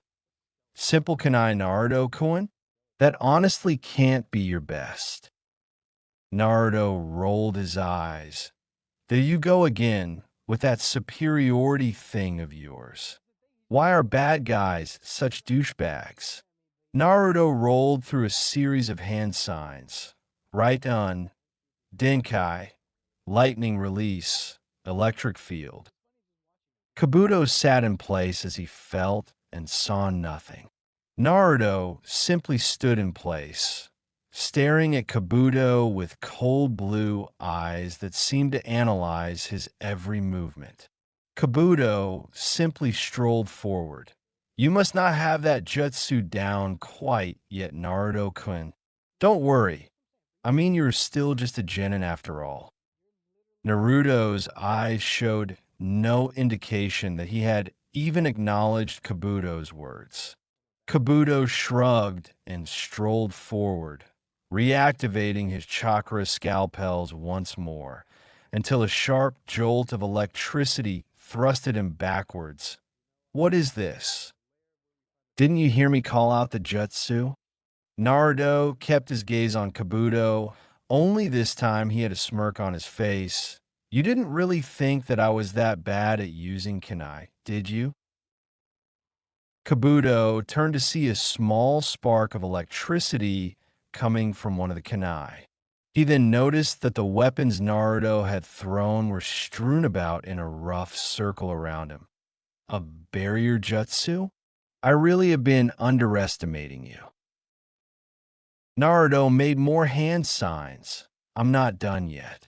From here I can branch off into tons of stuff. Just watch. Right on. Denki Mai Himu. Lightning release. Electric mayhem. Kabuto heard multiple snaps of electricity going off around him before a burning jolt hit his body. As he caught his breath from the sudden zap, he could actually see random pulses of lightning rushing from kunai to kunai. Another shot hit him and dropped him to the ground while he was analyzing the jutsu. Kabuto was breathing raggedly as he turned his head towards Naruto, whose hands were held out at the field surrounding Kabuto. Do you like it? This jutsu lets me just trap and torment you in there until you black out or just die. The more chakra I pump into it, the more frequent the bursts of electricity will come. The only thing is that I can't control the lightning coursing through the field, but it still has a great chance of hitting you, as you felt. Naruto channeled more chakra into his attack, forcing the snapping sounds of electricity to sound off more frequently. Kabuto shakily rose to his feet once more, but was quickly struck back down. Before he could even try to rise again, he was hit one more time. Kabuto growled to himself and sunk into the ground before another bolt could hit him.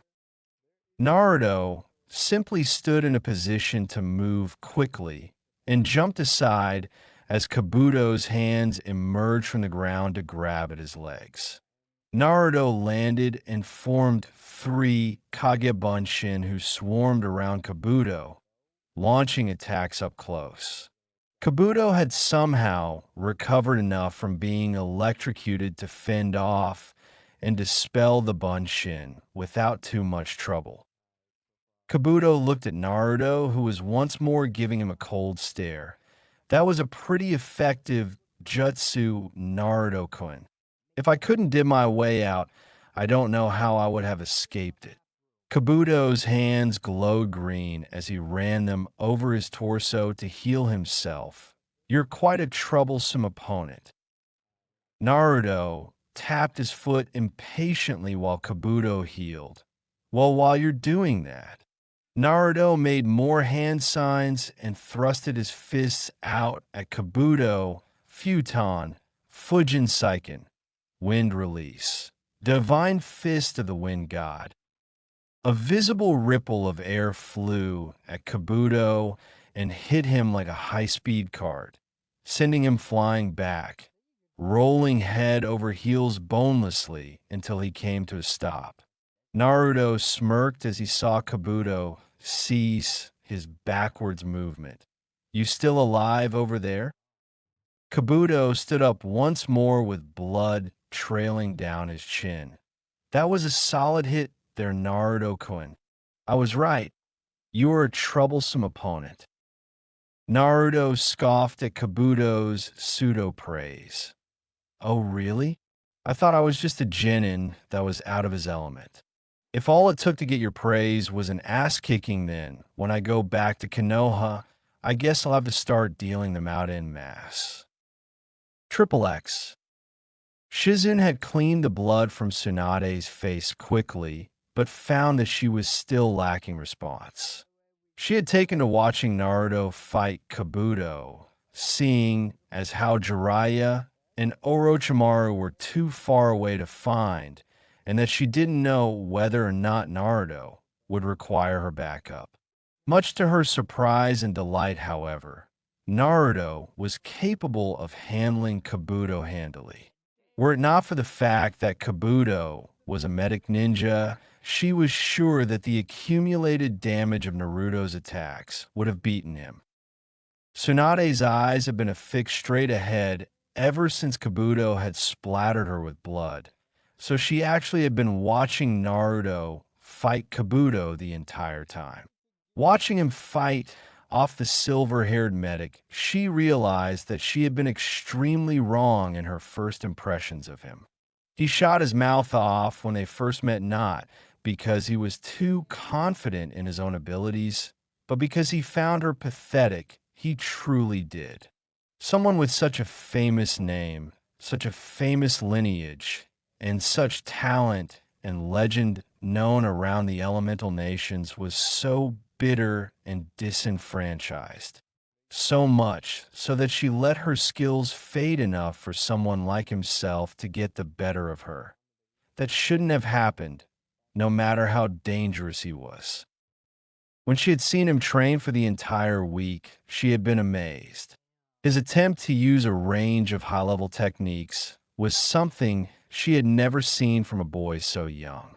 After he was done with one, he would move right on to the next one. If he couldn't get one to work, he would attempt it until he could force it or until he dropped out of exhaustion. The spark she could see in his blue eyes while he trained was the antithesis of what could be found in them in battle. In training, he would laugh, chuckle, crack jokes at himself, and show his spirit and emotion. In battle, he kept things bottled, only choosing to take snide verbal shots at his opponents to get the upper hand. She had to rub her eyes a few times as she watched him train, because his actions and training reminded her so much of her deceased younger brother Nawaki. Gamakichi hopped on her shoulder and looked out at the fight excitedly. Man, my bro is kicking ass out there. She unconsciously clenched her fist around her necklace as the battle carried on. Maybe just one more time, she could believe in someone. Triple X. Kabuto pulled out a hooked kunai. As enlightening as our little skirmish has been, Naruto-kun, it's time I put an end to this. Orochimaru-sama is a busy man. We all have work to do. Naruto nodded and pointed back at Tsunade. Yep, I agree. Right now, I have to go drag Bachan back to Konoha. But I also have a bet to win. Luckily for me, you're going to help me with that. Naruto snapped his fingers as two pairs of arms shot up from the ground and grabbed Kabuto's legs and arms, holding him in place. Kabuto tried to shake them off, but the grip was iron. What is this? A familiar voice sounded off from behind where he was grabbed. He turned slightly to face the cold eyes of the boy that was also facing off against him across the field. You didn't think you were the only one who could use Doton.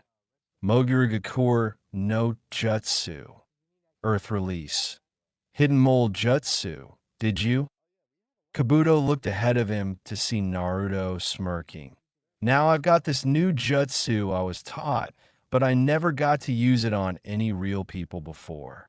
I think you'll make the perfect guinea pig for me, don't you think? With your healing abilities, you should be fine. Maybe. It's not like I really care anyway. Naruto charged up chakra into his hand. Kabuto's eyes widened and his struggling increased as he realized just what it was as a blue spinning orb took shape in Naruto's grasp. Naruto strode towards him slowly. The stride turned into a jog, and the jog into a sprint as he rushed at Kabuto. He thrusted the attack out and into the exposed body of Kabuto, Rasengan. Naruto ignored the blood flying as the attack tore into Kabuto's body and sent him flying off into a nearby boulder. Naruto turned towards Tsunade and walked with a purpose over to her and Shizen. When he got close, a goofy grin appeared on his face. I do believe you owe me that necklace of yours, Bachan. Triple X. Orochimaru's jaw dropped low as he had just seen Naruto handily dispatch his right-hand man. A clicking sound brought him back into awareness as he saw Jiraiya holding a camera. Oh, that's a good one. Orochimaru gritted his teeth. Such power. He's too dangerous to leave alive. I have to kill him here before he gets too strong. Orochimaru flew off of the snakes at Naruto. Jiraiya tried stopping him, but was tossed aside. Tsunade's drug had yet to wear off. As he launched himself at Naruto, his sword, Kusanagi, emerged from his mouth. Naruto's back was turned to the murderous Sannin as he closed in, sword out and about.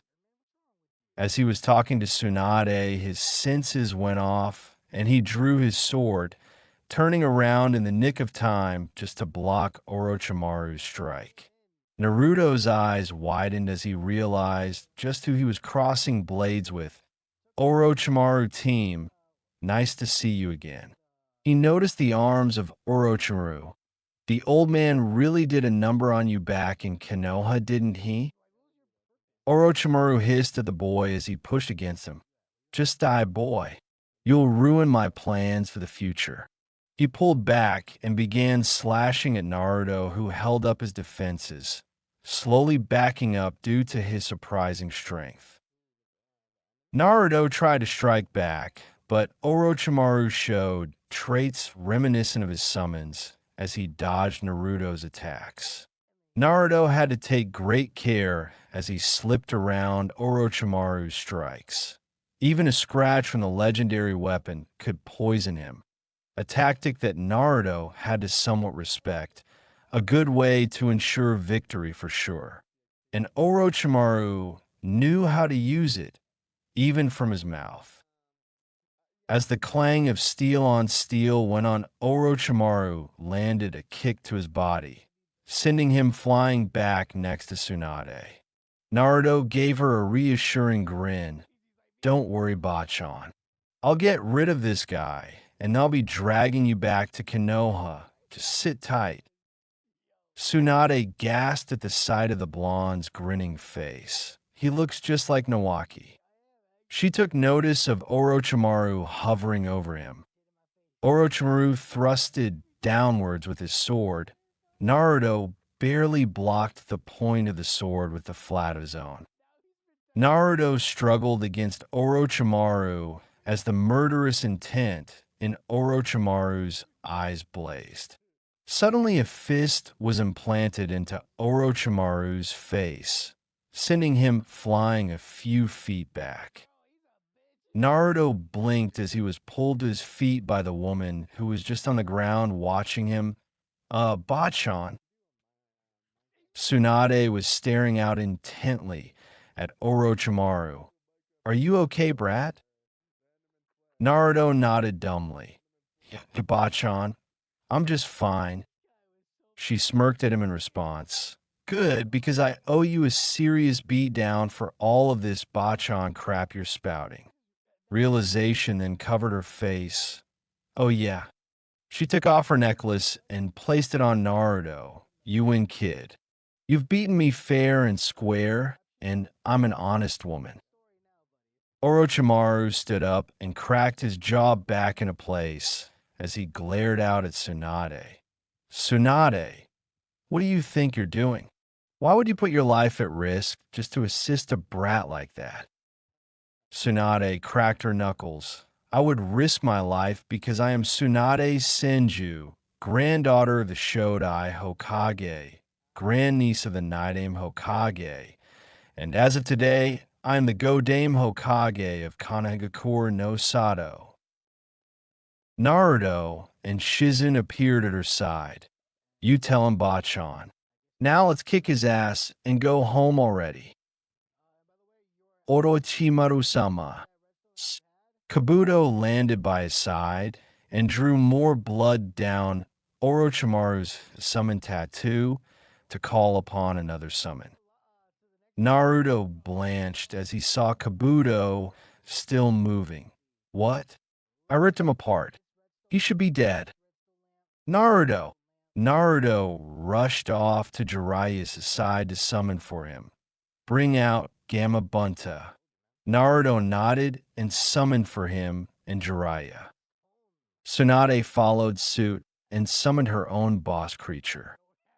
As three massive puffs of smoke went up across the landscape, the smoke cleared to reveal a massive snake, slug, and toad, all looking at one another. Gamabunta let out a puff of smoke from his pipe. Well, if it isn't Manda and Katsuyu, how long's it been since I've seen you two? Jiraiya looked down from where he and Naruto were standing on his head. Bunta, we need your help for this one. So are you in? Gamabunta let out another puff from his pipe. Sure, why not? I guess now I can finally get that snakeskin wallet I've been wanting. Naruto smirked. What would a giant toad want with a snakeskin wallet anyway? Naruto looked over at Kabuto, standing on Manda, next to Orochimaru. I swear that Rasengan should have killed him. I hit him dead on. I splattered his innards all over my face and everything. Jiraiya looked at Naruto momentarily. If he's anything like his master, then he's a bastard to kill. Don't worry, kid. We're settling up right now. Tsunade looked out at Orochimaru from atop Katsu. This is at Orochimaru. After this, there will be one less Sannin in the world. Orochimaru simply chuckled while Manda hissed under him. Orochimaru, what do you think you're doing summoning me out here? Kabuto tried to calm a massive snake down.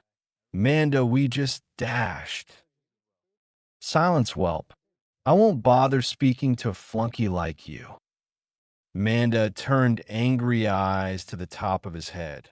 When this is over, I'll be expecting over 100 sacrifices. Orochimaru smirked. Of course. Nothing less for you, Manda. Kabuto let out a breath he didn't know he was holding. Thank goodness.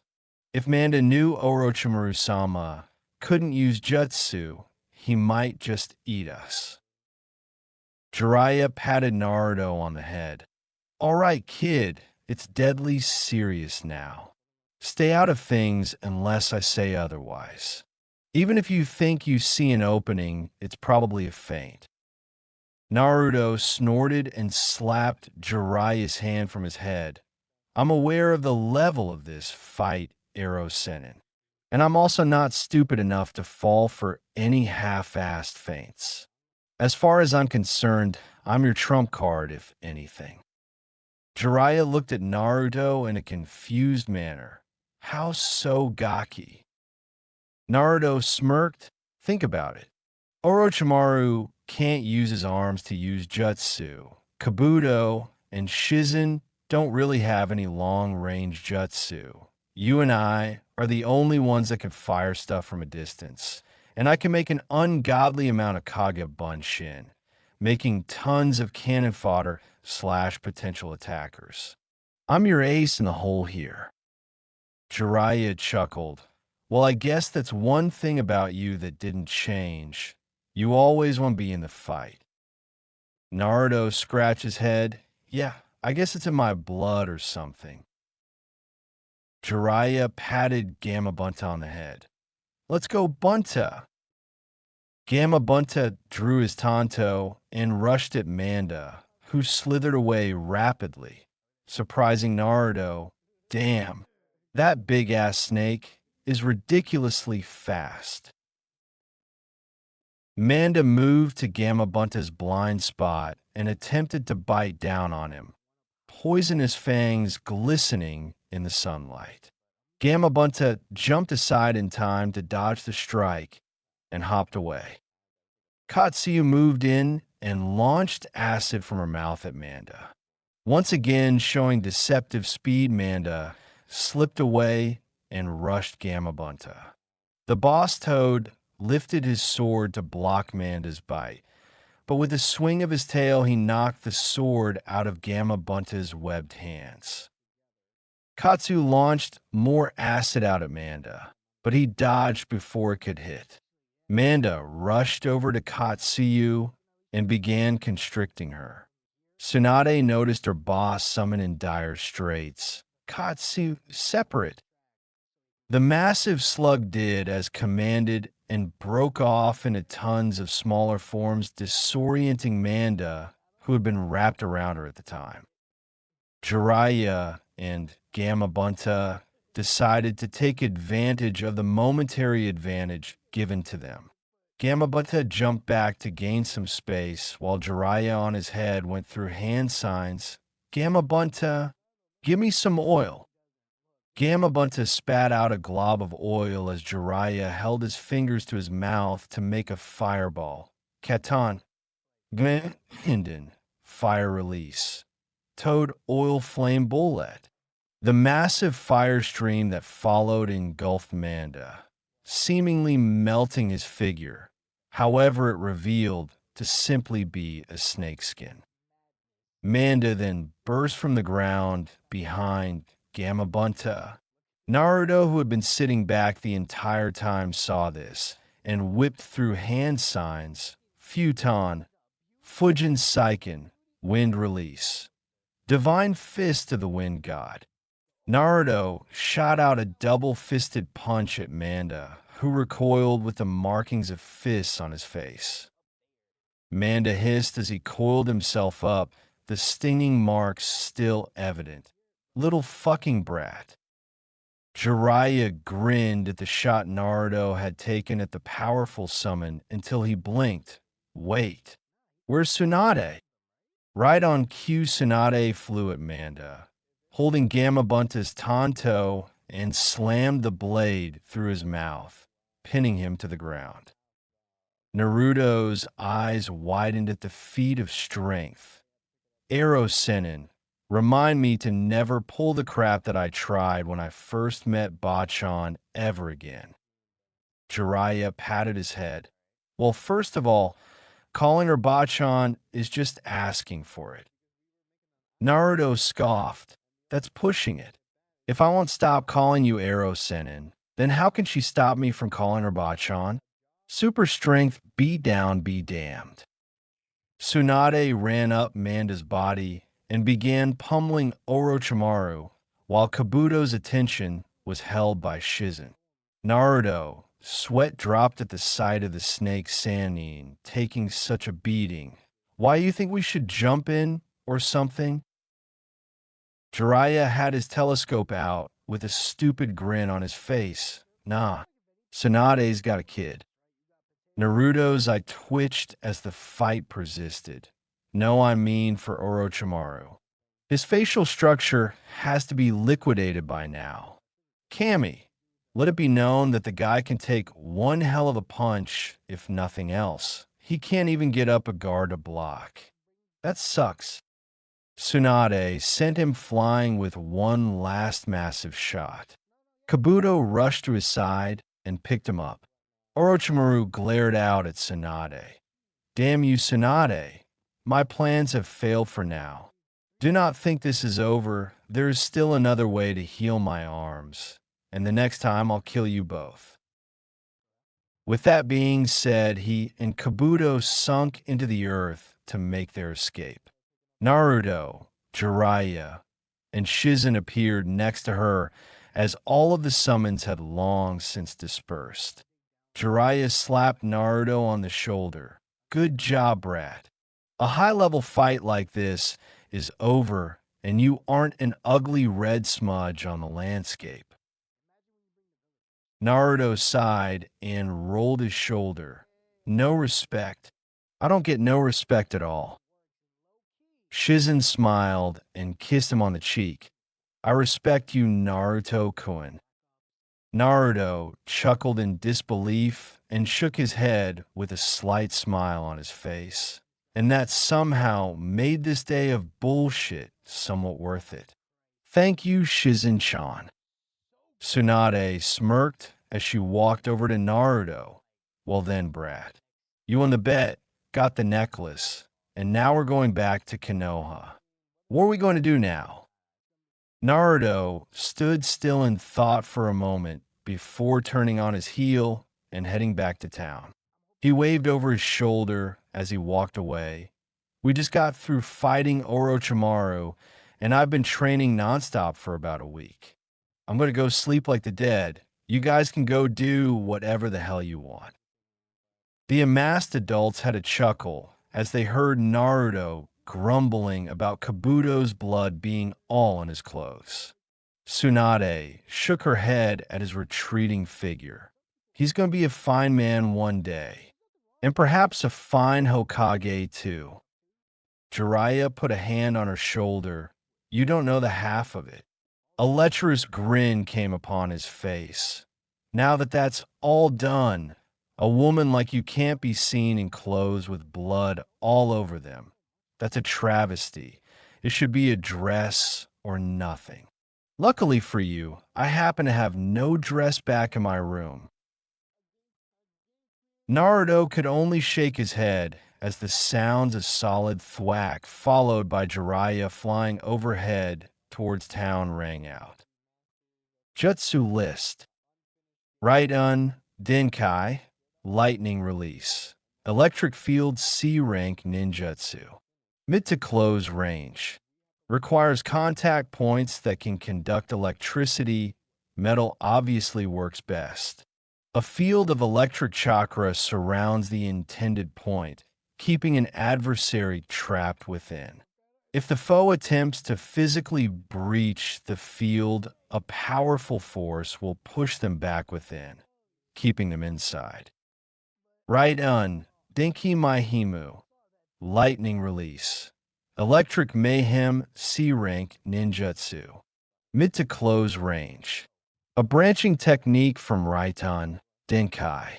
sends random bolts of lightning between the conductor points. The more chakra used, the faster and more frequent the jolts will be. Futon, Fujin Saiken, formerly Futon, Kazunokami Kin no Kami, Wind Release. Divine Fist of the Wind God B rank ninjutsu. Mid to close range.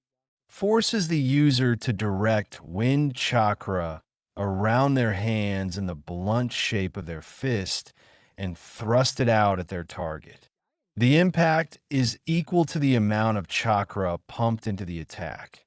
However, the control must be adequate in order to use the jutsu at such a high level. Violent backlash can occur if the control over the amount of chakra is not satisfactory. Theoretically, the attack can be used to crush an opponent into paste against a solid surface, or can throw an enemy an unmeasurable distance with blunt force trauma. Chapter 5. Wrath of the Maelstrom. The walk back to Konoha had been entirely uneventful. Entirely. And this is what terrified Jiraiya more than anything else. Naruto had said no more than 5 sentences to him over the course of the trip home. And whenever he did, it was simply business. He spoke to Tsunade and Shizun on a regular basis. He had gotten along quite well with Tsunade's dark-haired attendant. Go figure. But whenever Jiraiya would try to jump into the conversations, Naruto would either end them or simply box him out. Apparently, he had been telling the truth, and just shooting the shit when they started. He would be professional because they were on a mission, and now that it was all but over, Jiraiya was starting to see just how Naruto was feeling about him. Upon their arrival in Konoha, they all headed up to the Hokage Tower to get Tsunade introduced and situated, grilling by the Sandame's old advisors included. Konohamaru didn't really take kindly to someone replacing his grandfather's position, so he holed himself up inside the office, barring entry with traps and blocking the door. Somehow he ended up keeping people out all day long. Upon being informed by Konohamaru's friends Udon and Moegi, Naruto just walked up, Sparta-kicked the heavy oaken door off of the hinges, sending all of the stuff behind it flying, walked through the office using the door to block all of Konohamaru's traps, and dragged the kid out by his collar.